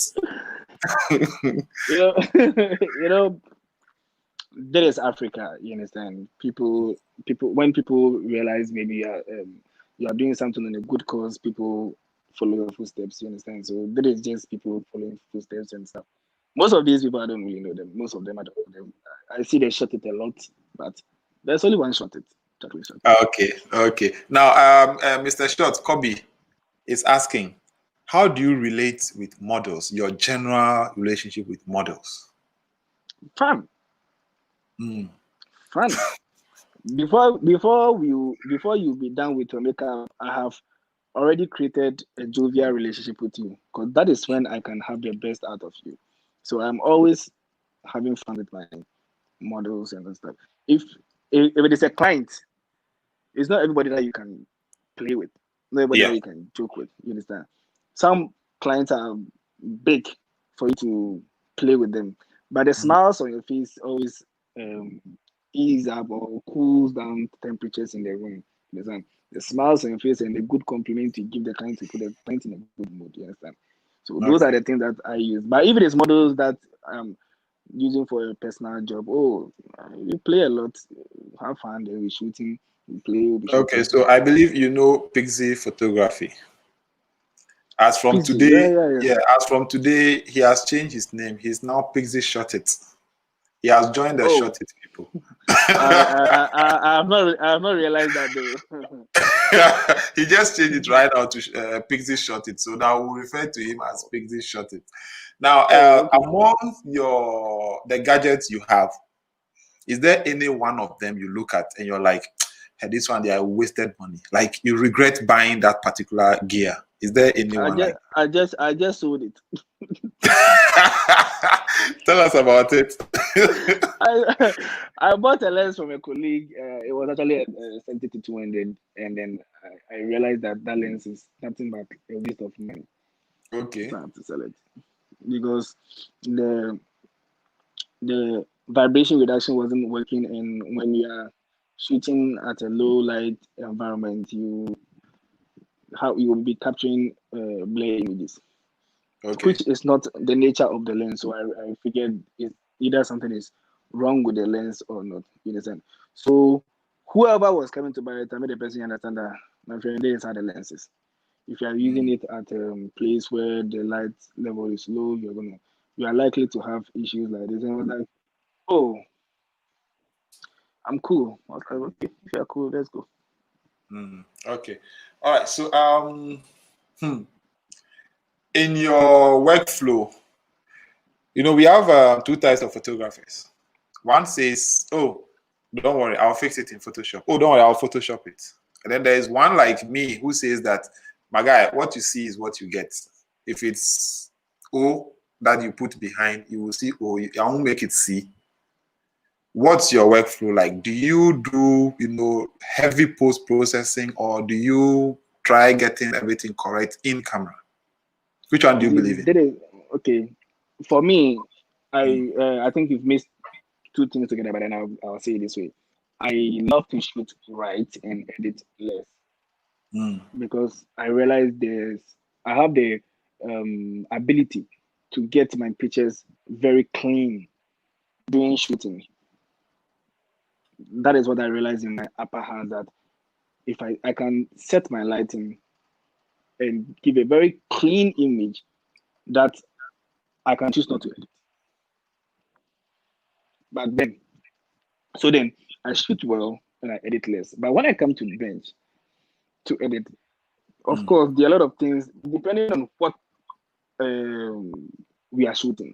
Do you understand? Now, let's take a basic example. For example, you are shooting nude. Do you understand? There are a lot of things you have to correct. A lot of things you need to correct. Else the picture won't look appealing. Okay. Do you understand? Yeah. Now, let's say when you're doing high fashion and those, high fashion and those, they're not much about the skin correction, and they are very much about the poses, the model, the angles. Do you understand? The grading and all those stuff. You understand? So when you're shooting those things, you know how to go in for that. You understand? But if something can be corrected in Photoshop, I will correct it. For example, if I'm shooting a lady and she has bloated tummy, definitely I'll push it in for you. Okay. So you do surgery in post-production. Yeah, I'll push it in for you. Okay, Dr. Chocolate. That's nice. All right. So my next question: when you arrive at a location for a shoot, they say we should stop using shoots because national security listens to our conversation. So you say shoot, shall they go shoot them? And next moment they say somebody has died in your area. They'll say you went to shoot the person. So when you arrive at a location for a session, what's the first thing that you're looking for before the shoot starts? When I get to my location, sometimes the location before I will go there for the session, I've already visited it already. But if it is my first time, first of all, if it is sunny, if it's a sunny day, that the sun is up, I first of all look at the direction of the sun, look at which environment will be conducive for the particular shoot. So I start looking around for environment, the sun direction. You understand? Yeah, and those, if you are doing indoor, I look at where I think will match whatever outfit my client is wearing or my model is wearing. You understand? Or where I feel I can create something with. You understand? So I look at environment in places to pick clean angles, basically. So will you say that your knowledge in cinematography has affected your photography positively? Very positive, because then I have the tendency to decide what is a right angle and what is a wrong angle. The moment I go on the wrong angle, I know I've gone on the wrong angle. The moment I go on the right angle, I know, because I am actually a good filmmaker.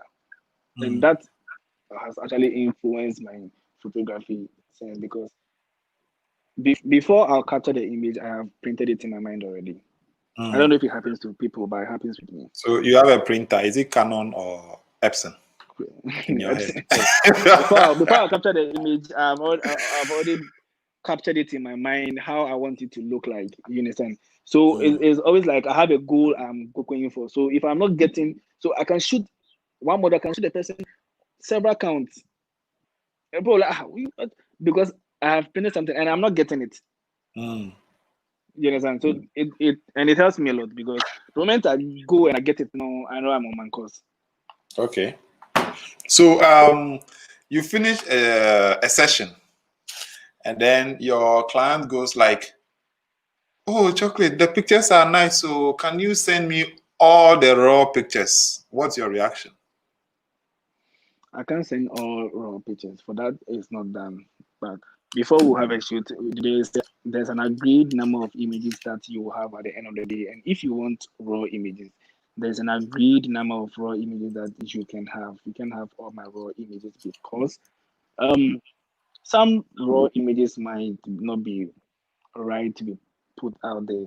But clients are clients. You see the picture, be like, oh, I like it, and she will try to manipulate the editing with some phone application, and before you know it has been posted.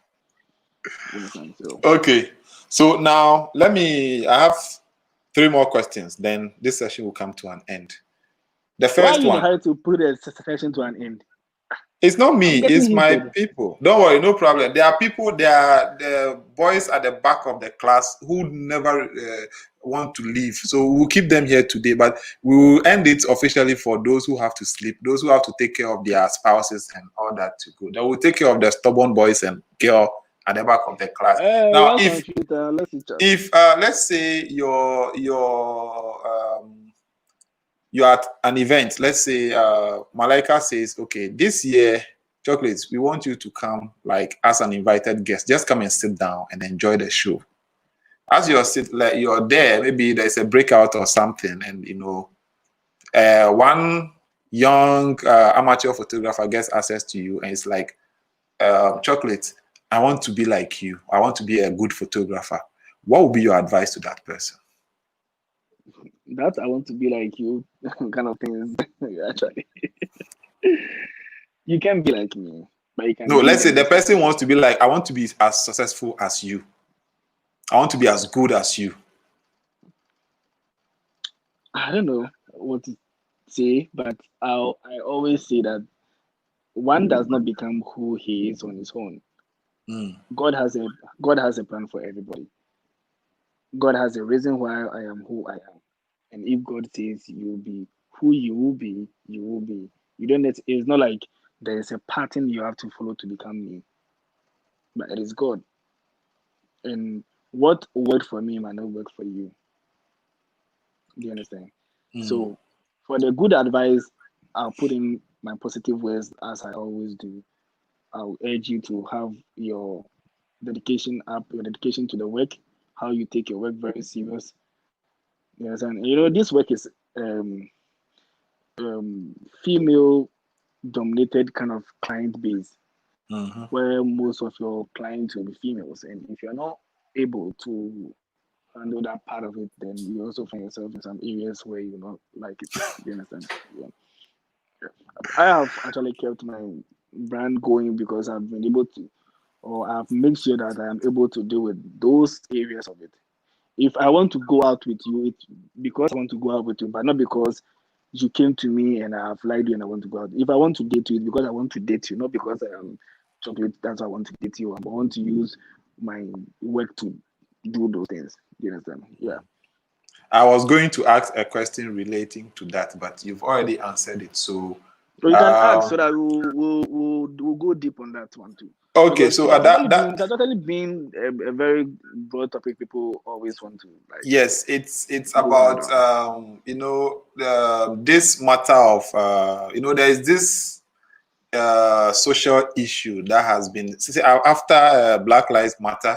The next issue is rape, and some models come up and be like, oh, What more most of them say is photographers are like one group of rapists and sexual predators. You get it?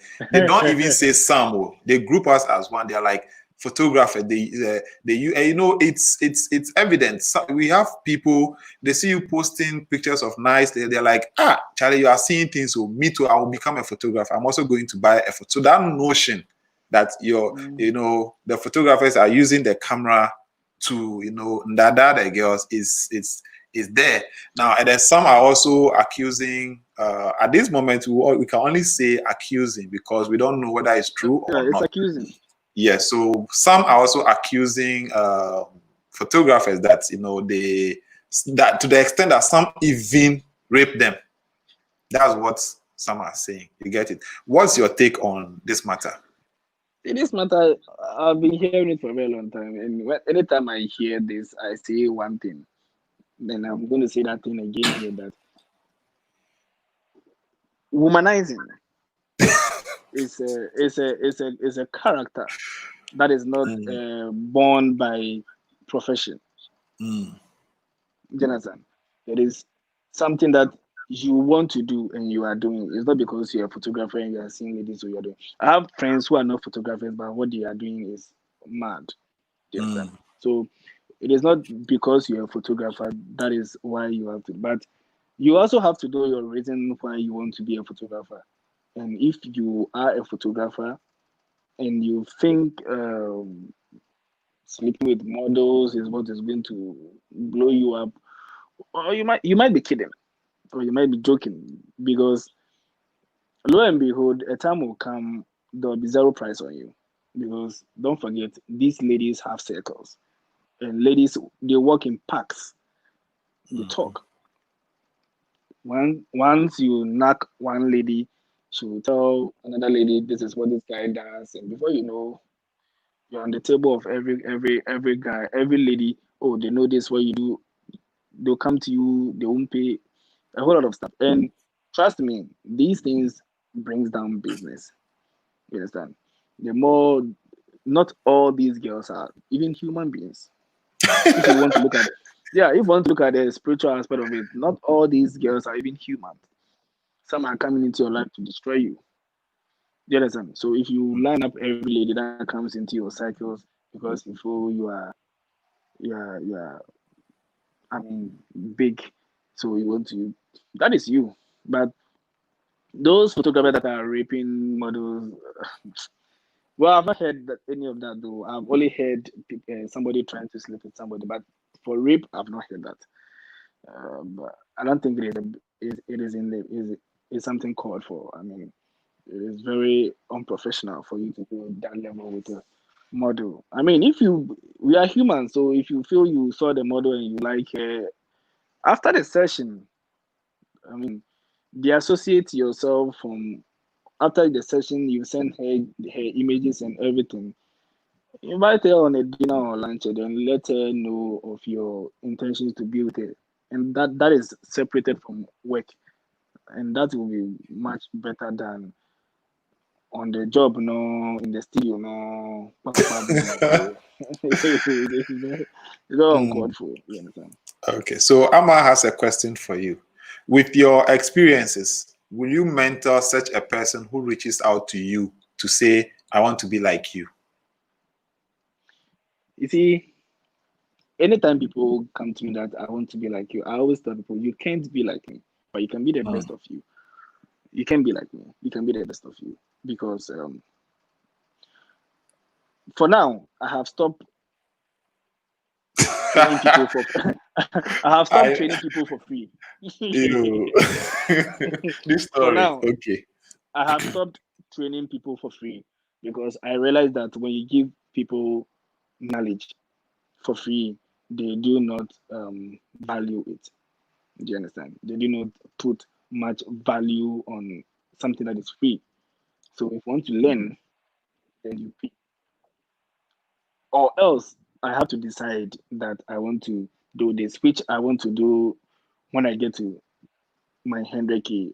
At 100K, I've just decided that My giveaway won't be I'm giving away product, I'm giving away something material. I want to give away knowledge to 5 photographers.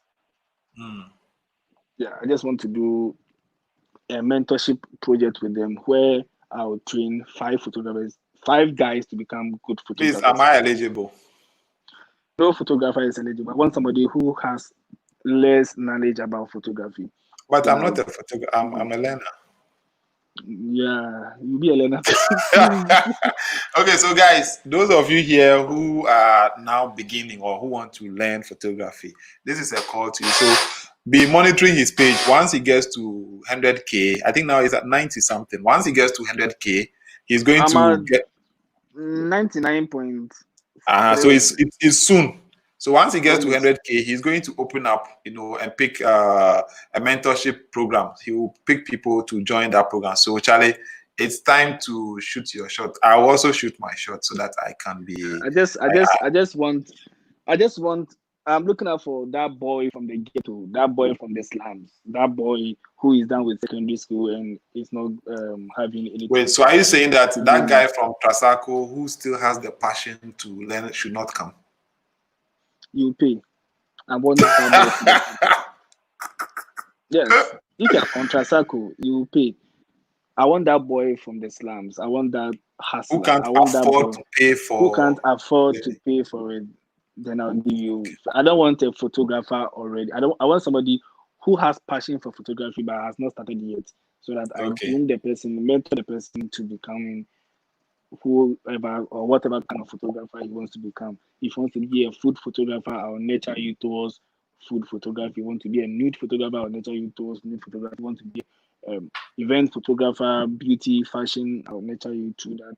Where I feel I don't have much energy to nurture in that, I have colleagues who are basically have specified in such niches. I'll push it to them.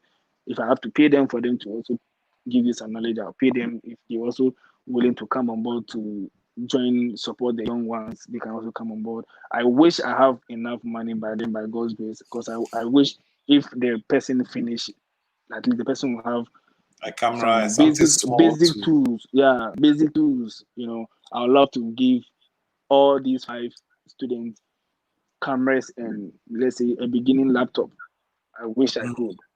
By God's grace, we if I pray get some, God helps you so that you'll be able yeah, to do just all to that. do that for them. Yeah. Okay. So one more question. It will also be a question for debate. By the way, this Friday we are having a debate. I'll have like 4 guys on here.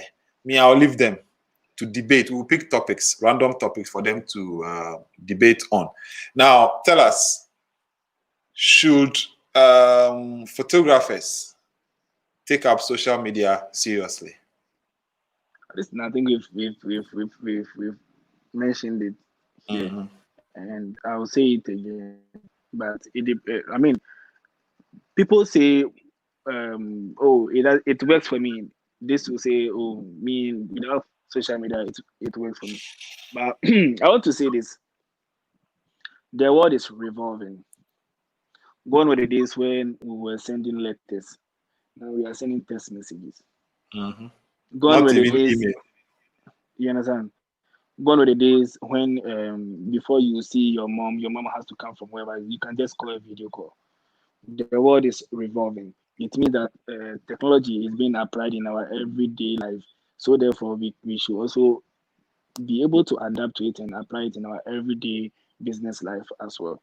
Now, like I always say, Coca-Cola is known by everybody, but Coca-Cola is still doing adverts. Even on social Yeah. media. And even on social media. Even the Photoshop that you are using is on social media. Mm-hmm. They are also looking for people to join Photoshop. Do you understand? They are Yeah. also looking for people to get ideas of their new updates and other stuff.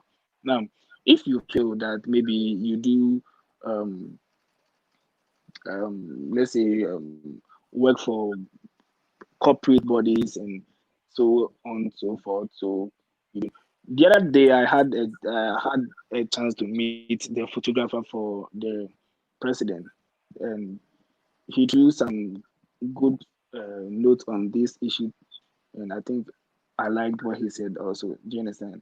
What did he Social say? media, Share with us. their their his kind of work is very like strict. Sensitive. Do you understand? So not everything I can say, but I could tell you that however you find wherever you find yourself, social media is also important for your business, because if you are getting 5 clients from corporate every time, when you add social media to it, maybe 2 clients will join, Mm-hmm. 3 clients will join, 4 clients will join. If this work is about a profession that you are doing and you want to get good remuneration from it, then you should look at expanding your borders and inviting more clients into your business. The more the client comes in, the more you make your money. Do you understand? Yeah. Social media is my office, and I do all these corporates because there are some corporate jobs. No matter what, every year I'll do them. Even if I decide not to shoot anything in the year, these jobs are there for me, and I'll do them. And every now and then, those kind of constant clients keep increasing. Even the constant corporate jobs, they increase. Do you understand? Now, social media will put a price on you. Do you understand? People use your followers to book you. People use your web to book you. Some also use the followers to book you. People will go in for photographers with high followers because they want to pick a trend. People will come for you because they feel you are affiliated with these people. You work with these people. You do this. And social media, I'll urge every photographer to be on it, being it Facebook, wherever. You try. Whatever it is, just post your picture and put your number under it. You just post your work and put your number under it. You do not know where your work will fall and which client will be coming into your bosom. You might not know. Social media is It's important. very And important. he who will say social media is not important, I don't know. I don't know. Okay, I don't so know.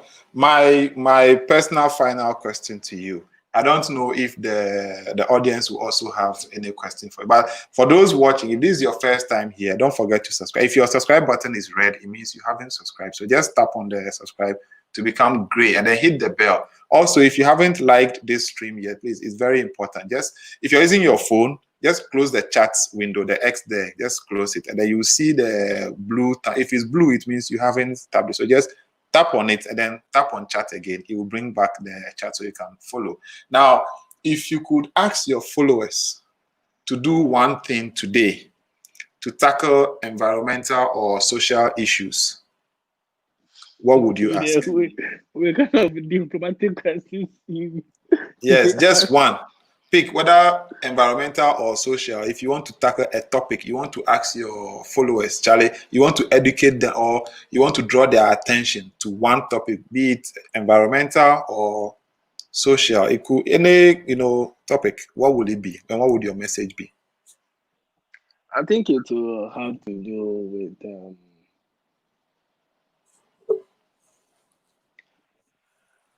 helping or grooming talent from the slums. I think less attention has been placed on the young ones and the youth on the street. Trust me, I see some.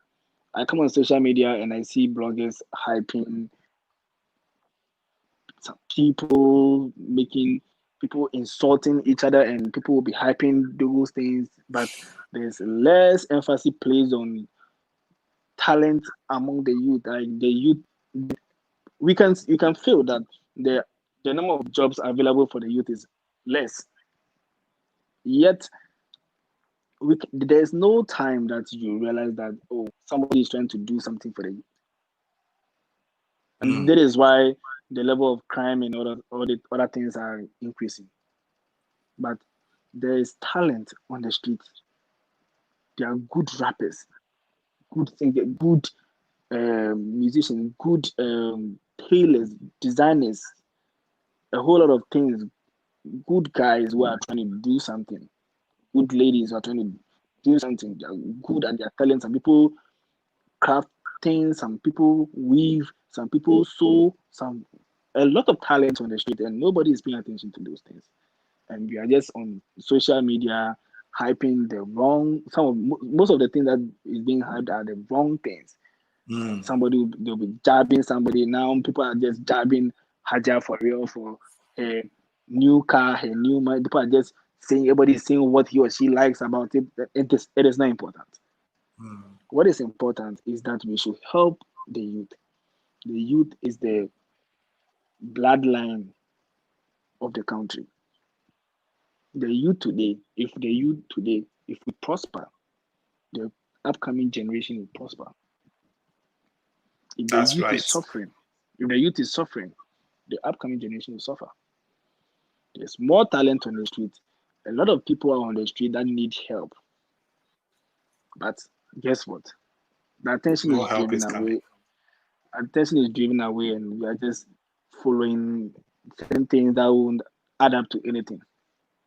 So if I will have a chance to talk to my audience, I'll tell them whatever help that wherever you are, whatever help that you feel you can give to the in every vicinity, there is Zongo. That's true. In every area there is Zongo. We have the slummy part of it. Try and do something for the slums. We shouldn't always be about the Trasaco guys, the East Legon guys. Let's look at the Choco boys too. Let's look at the Jamestown boys too. Let's try and do something for these people, these young guys, because they can't fit in our new era. Some try, they just can't fit in because if you don't have this particular thing, you can't be here. If you don't have this, you can't be here. If you don't have this money, you can't be at this school. You can't be here. If you don't have this money, you can't work with this person. What will be left of them? That's a touching message. A very touching message. So on that note, I am done with my official session with you. If Let's turn to after that, unofficial. I'm sure your closing remark might have been in that message, but let me still give you the chance. Give us your closing message. Oh, my closing message, I just give it out, but then I will still say this, and I'll always say that. To the industry, the upcoming The ones watching, industry, those who want to be photographers. the upcoming photographers, listen to this very carefully. Very, very carefully. See, sometimes when I say this, I say it the wrong way. I'll say it though. See, don't follow blindly. Be grateful. This industry can make you and unmake you. I have seen photographers rise. I have seen photographers fall. I have seen people buying mansions with photography money. I've seen people buying cars with photography money. I've seen people doing things, opening shops, other things with photography. It means that when you follow the good cause, there'll be a good rip. Never be ungrateful. Never try to pick up with anyone in the field. Try to discredit anybody on the job. If somebody picks you up, try to mentor you, try to teach you. Be grateful. Be grateful. Don't exhibit your ungrateful ass on the street. I have helped a couple of photographers personally. I have regretted helping them. Yes, do you understand? And when you do something for someone and you regret, there's no blessing in it. So I feel bad because all what I did, I didn't get any blessing because later on I regretted that I even helped you. Because if somebody can give you such a helping hand and you go back there and look this ungrateful. This is the reason why all the top photographers do not want to help any upcoming photographer. The moment they get to know how to sharpen one or two images, but they think they are saying poverty. You do that, you won't get anywhere. I am on this platform because you called me. Maybe any other person, I'll give you an excuse. Because today I am very tired. But because you have called me, that respect that I have for you will never die, because you were one of the photographers who actually opened your door for me to come in and come see how certain things are being done. And that respect is always there. And that's how it's supposed to be. Yeah, I do not forget where I started from. I've always said that Selah. Yeah, you always mention Selah's name. And the moment you learn to appreciate those who started this thing that you have joined, the moment you learn to appreciate those people and try not to pick up with them, the best for you. Because people are just doing stuff, and I just look at them, young photographers, and you just see them. I just look at them. Blessing. There's blessing in appreciating. When you appreciate something that is done for you, your blessings will follow it. But the moment you try to be rebellious to the very person who held your hands and took you to places, nurtured you, taught you how to do one or two things, really, my advice I'm sure if I give you 10 hours, you will still not finish I'll this still matter. not finish this thing because I always read DMs, and it's funny. See, 3 days ago, there's this guy who has been buzzing my business line. He has been testing my business line. Boss, I want to come and be your assistant. He's been buzzing me forever. I am not minding him because it's not like I don't want to mind him. Anytime somebody tells me that I want to be your assistant, I want to come and learn from you. Those who are outside, I don't really. If you are willing to pay, fine. But those who are here in Ghana, when they hit me up, sometimes the message hits me. Then I want to pull the person close to me.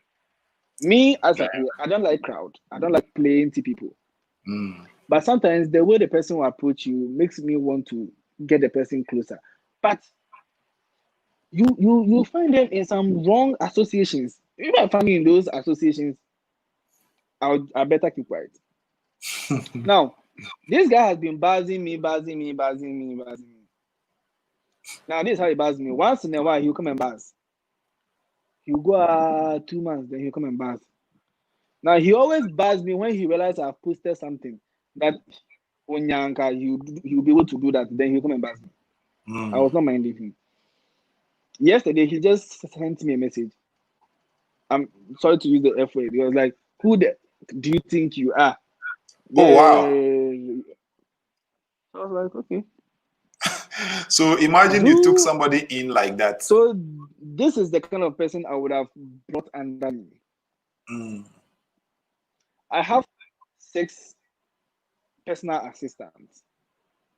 Now my students have rise to 14. So 14, then you should just set up a school.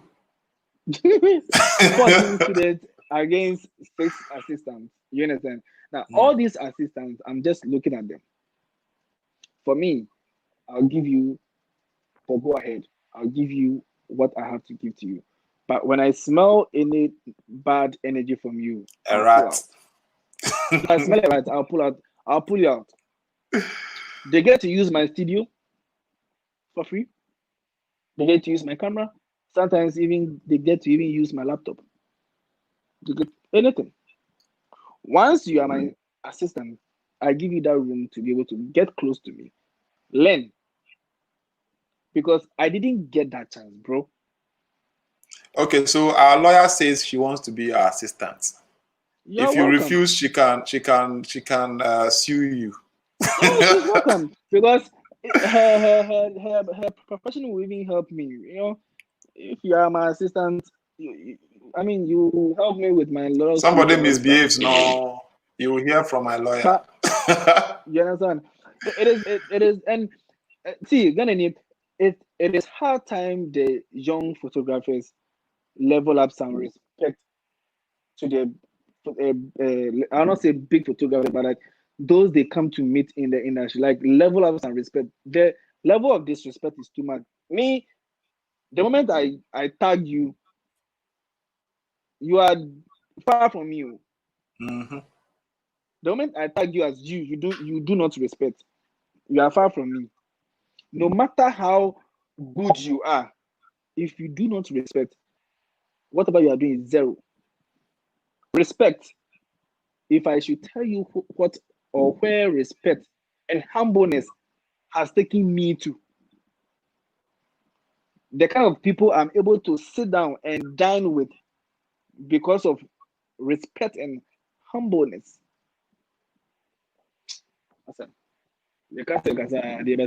I know if I give it 10 hours, it won't be enough. So, Ilex Kevano is saying that what loyalty above all else, loyalty. Loyalty. I believe in that loyalty, and most of these guys, Charlie, are not loyal. Like it's there. It's not like we are exaggerating, but it's there. It's something that's there. Kevano, you agree with me, right? That most of these. That's the reason why I haven't. I'm a bit reluctant to take people on.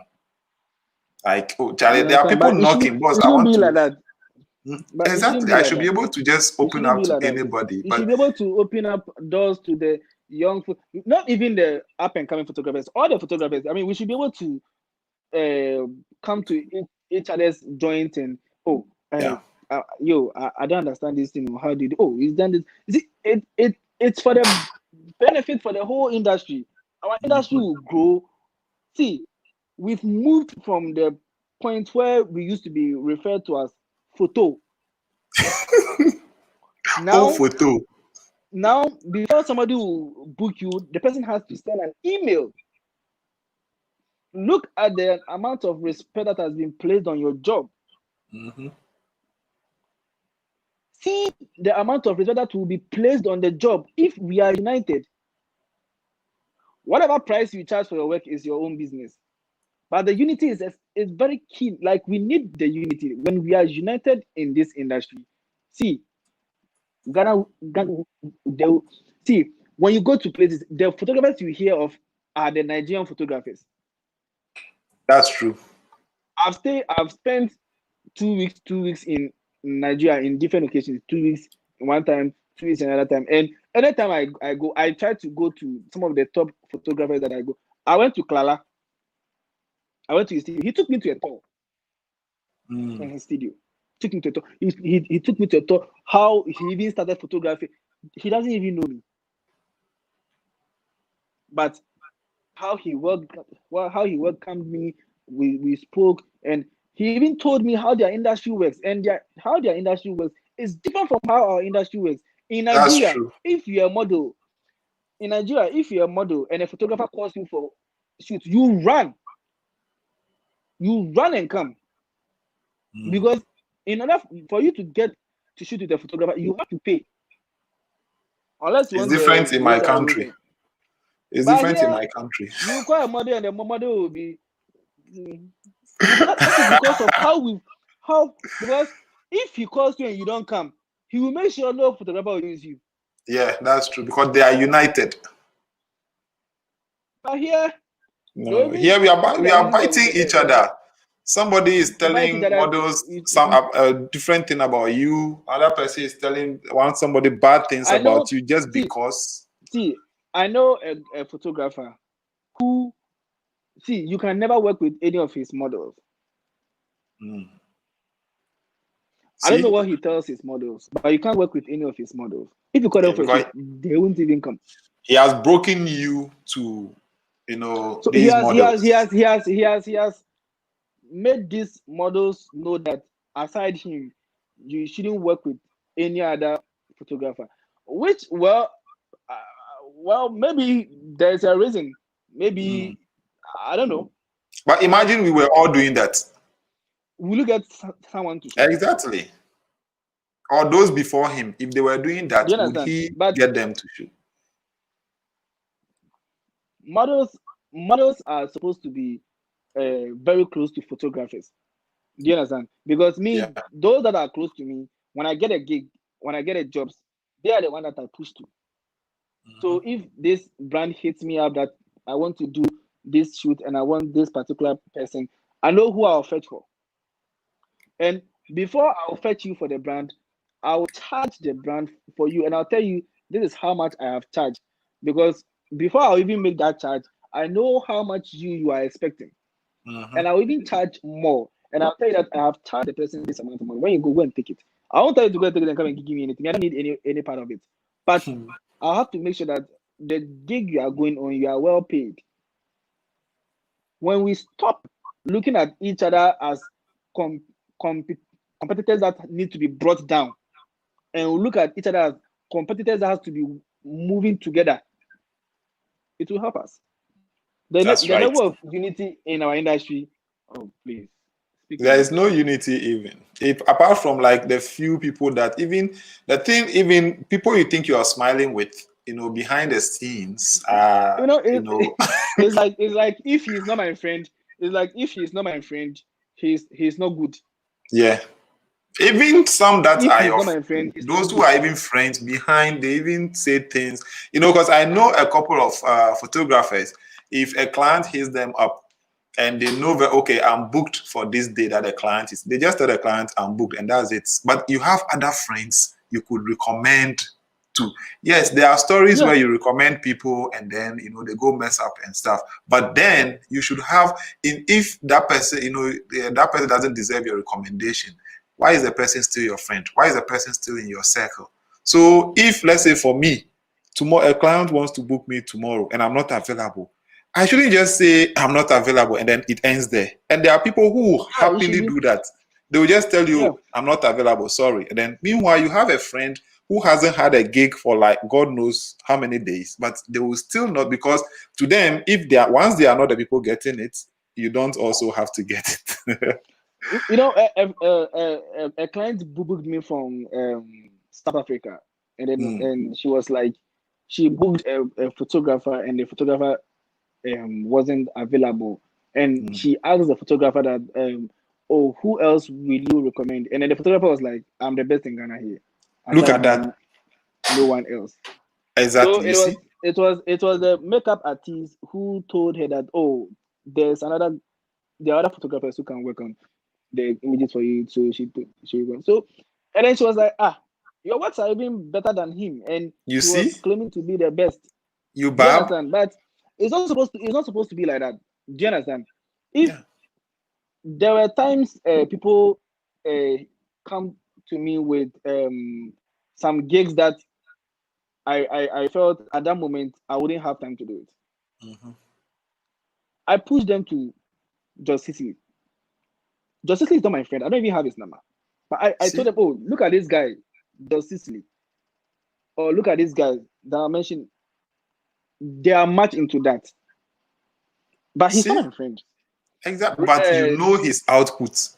But I know his output. Okay, so I just told the client that, oh, go to this guy, Just Sicily. And she went, and Sicily treated her well. And she came back to me, oh, thank you. That was very generous of you.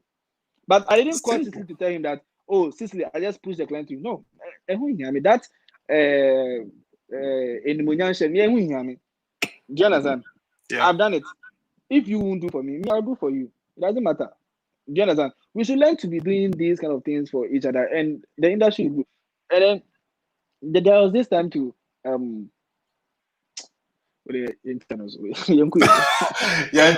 I said if I give you 10 hours, the 10 hours won't be enough for you. So I think we will just end it here. I think I saw somebody saying some photographers are self-centered. Yes. It's Emmanuel saying that. A lot of photographers are self-centered. What do you mean by self-centered? I don't really understand the self-centered. As in, they just, what we just talked about, they want it for themselves. If it's not them, nobody else. That kind of thing. Because I mean, Kuminya, that thing. You see, we are looking at competition in a very wrong dimension. There's competition in every industry. You understand? But it shouldn't be hateful. Do you understand? It shouldn't be hateful. I don't need to be your friend before you push a gig to me. Listen, during the lockdown, I came across a post and then I saw Flow Shop selling lats. Personally, I have created a lot of lats. Some I don't even use them. When I saw the lats, I just DM'd him, yo, I've seen your lats. So how much? He told me the price. I said, oh, I want to buy. Up to date, I have not used that lat before. But I just bought it because I just want to support. That Flow Shop is not my friend. Not like he's my enemy though. He's not somebody that I can pick up a phone and call. I don't even think we even follow each other on social media. But we are not enemies. Do you understand? So when I saw he was selling something, I bought it. I paid for it. Simple as that. Like, if I don't need. He doesn't more need to of us be my having friend. That mentality. You understand? I don't need him to be my close friend, my paddy before I'll do that. No. If I see any Ghanaian photographer having something that he's selling, and I feel, oh, I might need it, or I just buy it. But I've never bought anything online from any. I've not bought anything online from any photographer. I have a lot of photographers that are selling preset. I've never bought pin from anybody. I'll do it for a Ghanaian photographer. Because when we start appreciating ourselves and start pushing each other, that is when our industry will move forward.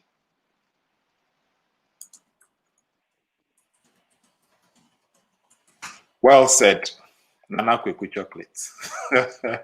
Okay, so George Emmanuel Kusi says the skill of photography is diverse and we should learn to acknowledge and outsource gigs to others, especially when you're booked. That thing, sometimes I think about it, and sometimes like even people like that you are supposed to be friends with, you're with them and you could hear it like they have a call and you could hear them tell their client, oh, I'm booked for that day.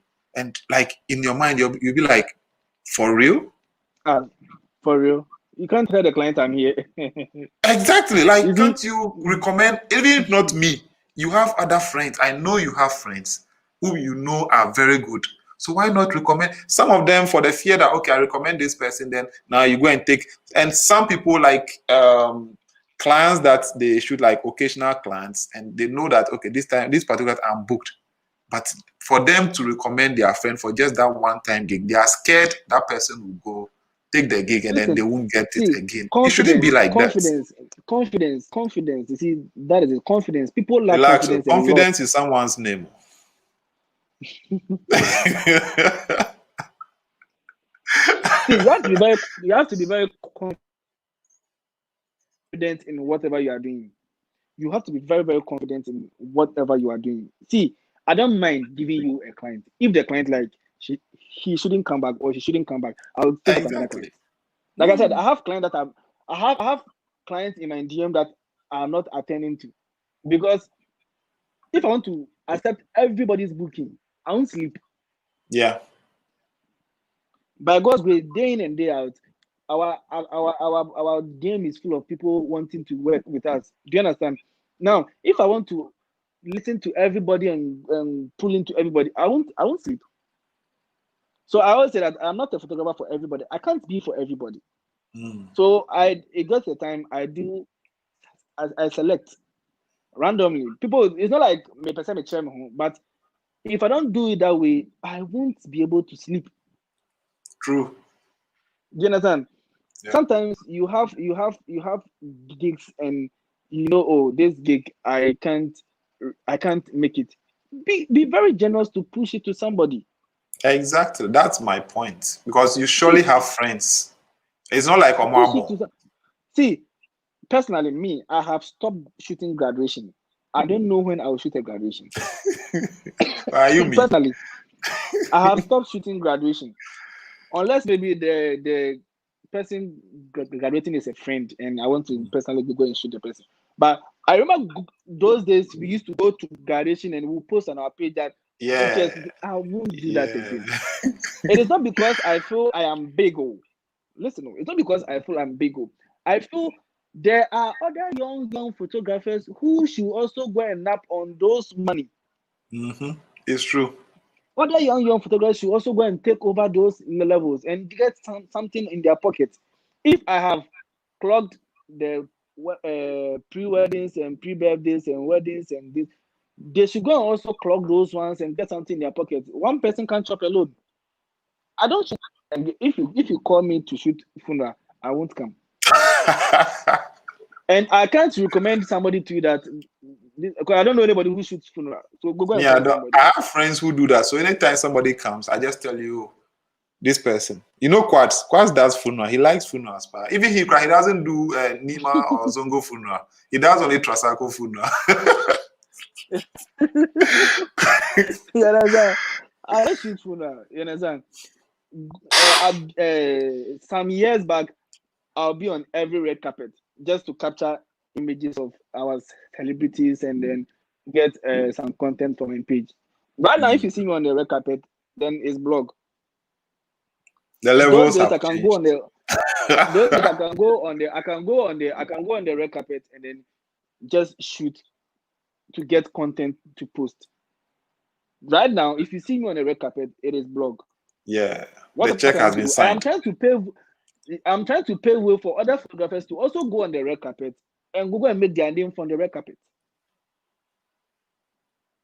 Do you understand? So other photographers should also be able to go on the red carpet and then also go and get the hype, go and shoot one or two celebrities and then also post and also get the hype.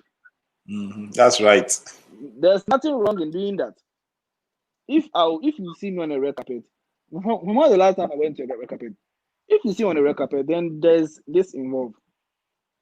If this is not involved, I'll go there and go. Yeah, that's right. T-Flex says he does funerals too. Okay, T-Flex, we've heard you. We'll give you the funeral gigs.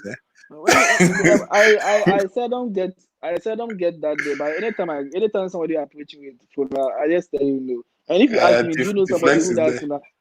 So far, none of I don't have a lot of friends in the industry, but the few that are. Don't worry. When somebody asks you for funeral, come and tell me. I will give you people who do funeral.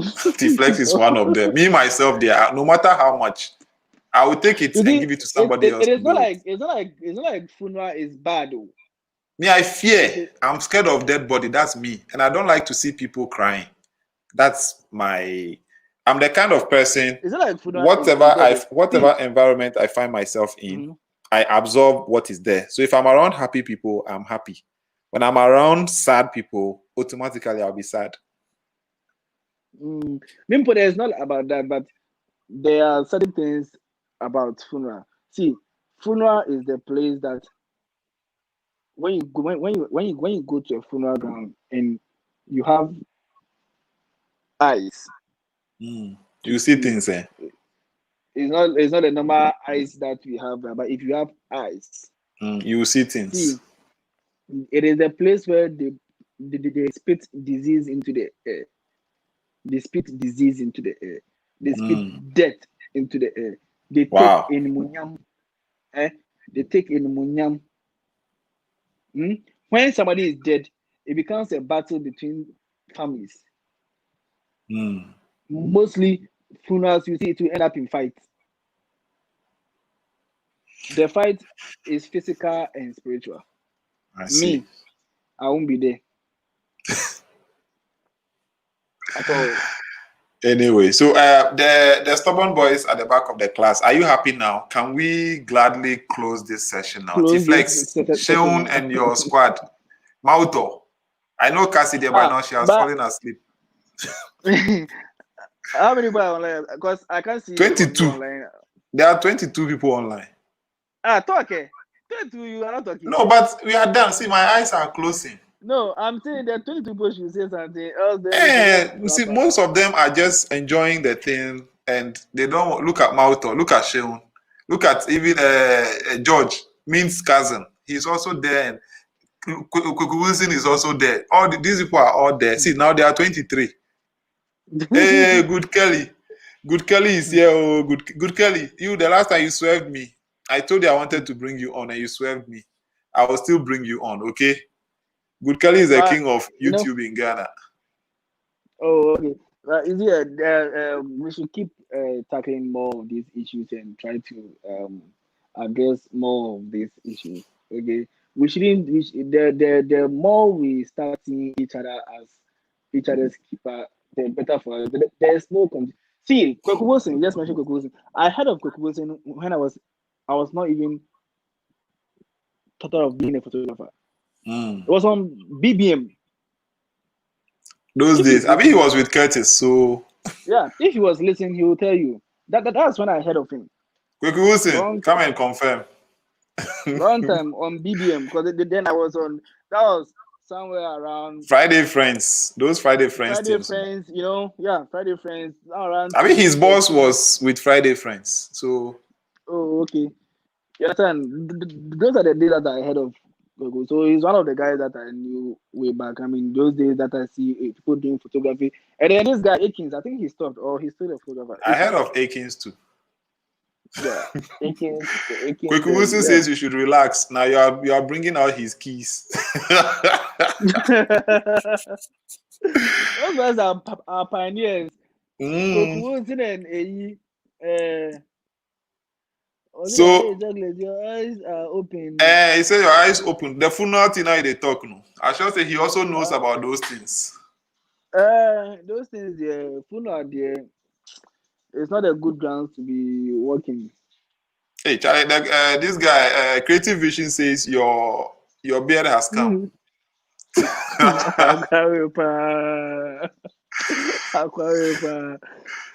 Seun, I thought you said today you will sleep here. Why are you saying good night? Oh, they said okay. Akins married. You say Akins married and stopped. Akins got married. Yeah. Oh, then he got married and stopped photography. Bro. It was those days. It was those people that were pulling the okay, so guys, I've opened the StreamYard invitation. So if you want to join via the video, hey Hagan, you're also here. You know, there was I have a history with Hagan. You know, Hagan used to do my videos for me, even though he's a brown guy.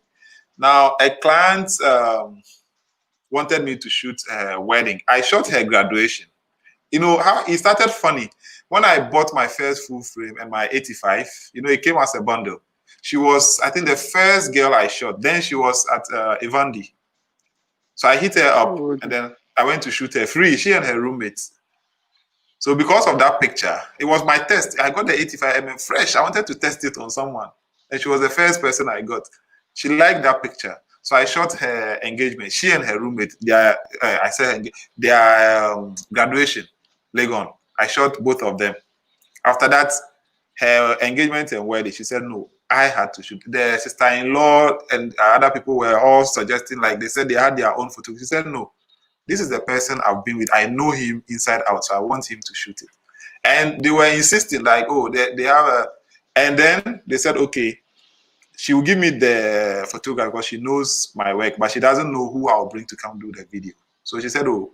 Then I said, no problem. They can go with their videographer. Once she wants me to shoot the pictures, I will do that. Then she came back and asked, this is the person they are recommending. Do you think I should work with him? And do you know who that person happened to be? He happened to be Hagan. I was like, come on, this man, I know him. He would have been one of the people that I've even brought if I was supposed to bring. So just carry on. And I'm like, this is how it's supposed to be. Now, because maybe I had my own videographer, what, you know, every abnormal person would have done was to break this guy. Be like, oh no, his jobs are not good. This, just so that you can bring your own person. But no, I thought, hey, this guy is good. I used to work with him and all that. So let's just go with him. And, you know, that's how it's supposed to be. Not the, you know, pulling people down and all that. Oh, okay, Sheun, you are getting busy. Awesome. It's good. Go away so that the rest can also go. So guys, I'm dropping the StreamYard link. If you want to join via video, especially you, Kweku Wilson, I hope you don't have light off.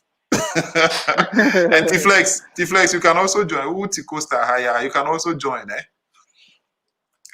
I remember the first time. Basically, Okay, so that's how Creative it's supposed Vision to be. says he remembered the first time you were shooting Miss Malaika. You started with 50 mm. Oh yeah, for him, we came away. Yeah, we came away. We used to. It was one of the guys I used to link up with one or two times to do a shoot. Yeah, one of those guys that we used to link up to shoot and do other stuff. So Charlie, so the message is clear. Let's come together. It shouldn't be a competition. It should be there's a the word for competition. it. See, the competition is good. If There's a there's word. no There's a competition, particular word for it.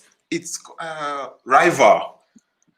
it shouldn't be. Automatically, once we are all doing the same thing, the person is your rival. No. It's But not. it's See, a healthy it's not. rival.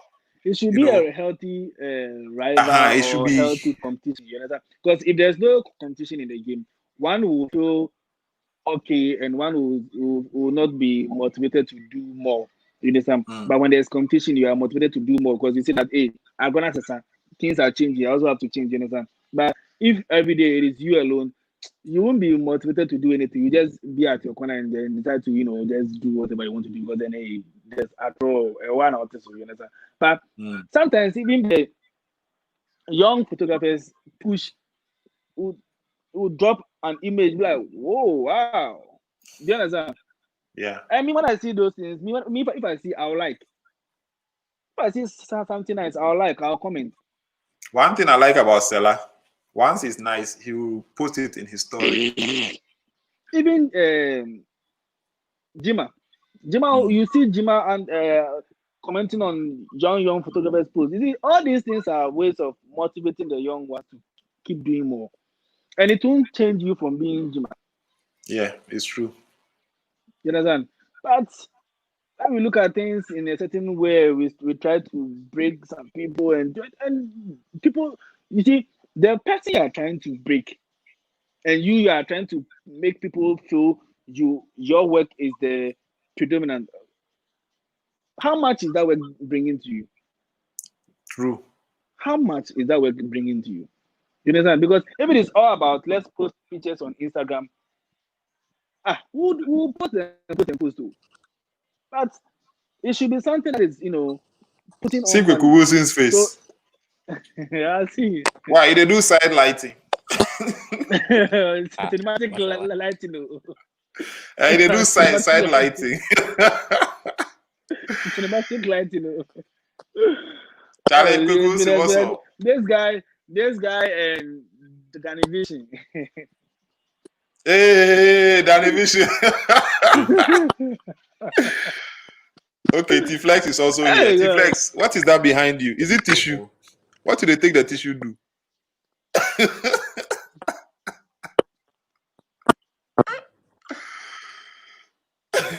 Hey, I added 2 people and now the network has gone. What is that? So, Abego, when is the debate day so that we all pass through? Right? The debate is Friday. It's Friday. What are we debating now? What will we debate on? No, I won't tell you so that you go and research. When you come on, then we'll bring the topic. It is good to bring the topic for us to make research on. That is what to. Okay, so we'll talk about gear. Does gear matter? That's one topic. Oh, okay. Does gear matter? It's going to be like this video call session or what live, because live the people slap. Yes, video call. Yes. So how we are for like that is live there people will beat people. So it's going to be like this now. Yes. So you make it so with that everybody will have a time. You have maybe 10 minutes to make your points. You don't interrupt with any other person's. Okay. So Chocolate. There's a lady in the chat who says I should tell you that she loves you. She says I shouldn't mention her name. But I should just tell you that she loves you. T-Flex, why are you doing exercise? Why is that guy stretching himself? Hey, George, what's up? Charlie, cool. Charlie Chocolate, I miss you. What's up? Hey, guy, why? What's up? You miss something, you don't get a number. That's I too mean, he dog me. good. He dog me. Okay, so there is a sixth person. Freddie is also on here. You have a time. You have maybe 10 minutes to make your points. You don't Hey, interact with who is that? Who is that? Okay, so I beg, if you're watching it, mute the someone video. in the chat who says I should tell you that Freddie, she loves you. He says I should If you're Oh, watching, please mute your video. Ghananie, the girl What's who is up? that? Maybe I know her. She says I shouldn't mention her name. Why is that guy stretching him? But you know our boy. Hey, Freddie. Okay, Freddie, Freddie, mute your I beg, video. mute your YouTube video. Hey, guy, why? What's up? Why the You missed girl them. You don't get a number. Give her the Who girl. has you don't vanished? have to Quick, who say show has her. vanished? The girl. Oh no, she said I should tell you she loves you, but I shouldn't mention her name. Just look at that. But so you tell me to Yeah. I'll tell her to DM you, so be checking your DM. DM, she will be lost in action. But Charlie, it was nice having a chit chat with you guys, as you can see. Yeah. Charlie George, the shirt hanging there, they like it. It be my size. People they think go. Hey, George. Oh, it be champagne. It be champagne. I beg. It be champagne. It be champagne. Yeah, it's your birthday. What your Oh, birthday? yeah. Shock. Some girl be way by give me, Charlie. Hey, Charlie, Oh, you hit milestone. But people say, why? You do something. Why your eyes make like that? Shock. Charlie, Ghananie, Charlie, let me officially stand out. Why, Charlie? I for stand out. Yeah, Charlie, yapon. We do 40 minutes extra, Charlie, yapon. Hey, you see they drink the champagne? Whatever be the case, if any discussion comes up and we feel you feel I'm eligible to join the conversation, I mean I'll pass you. Yeah, don't worry. If you don't open your door, we'll break it. Charlie, so enjoy your night, eh? Yeah, sure. Charlie, guys, I'm out. Yeah. All right, Charlie. George, so why they drink champagne alone? Why? Who wants socks? I can't take some, man. Charlie can't take some. Charlie, your own good, though. Hey, yes. Oh, anything, bro. Your own good. Charlie, I'll at the search, so cannot they get? I'll come your studio there, Charlie. Make you see this Problem week. no day. Yeah. Problem no day. Just make her know. The time you make ready, just make her. Okay, Charlie. So I guess in corporate some lawyer be shoot for in job. So for bed. I say myself attire, so I go bed. Tiflex, if people no go bed, they left you. Tiflex, if you say you no go bed, make you guys day. I go left the live stream give you guys, and I go bed. You don't get data. You don't get data. Oh, I use Tablenet, unlimited.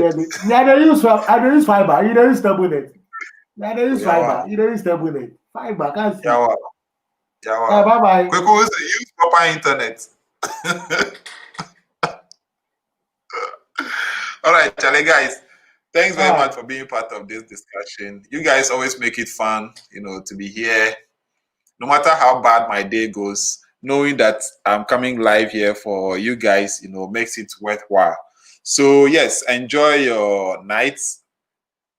If you haven't liked this stream yet, please go ahead and like. And if you haven't subscribed, go ahead and subscribe. And let other people know that this is what we do here every weekday from 8 o'clock. Today we went over 43 minutes extra just because the conversation got much more interesting and you guys didn't want us to go. But now we have to go. So I hope this has been informative for you. And I would like to thank you for watching. Enjoy your night.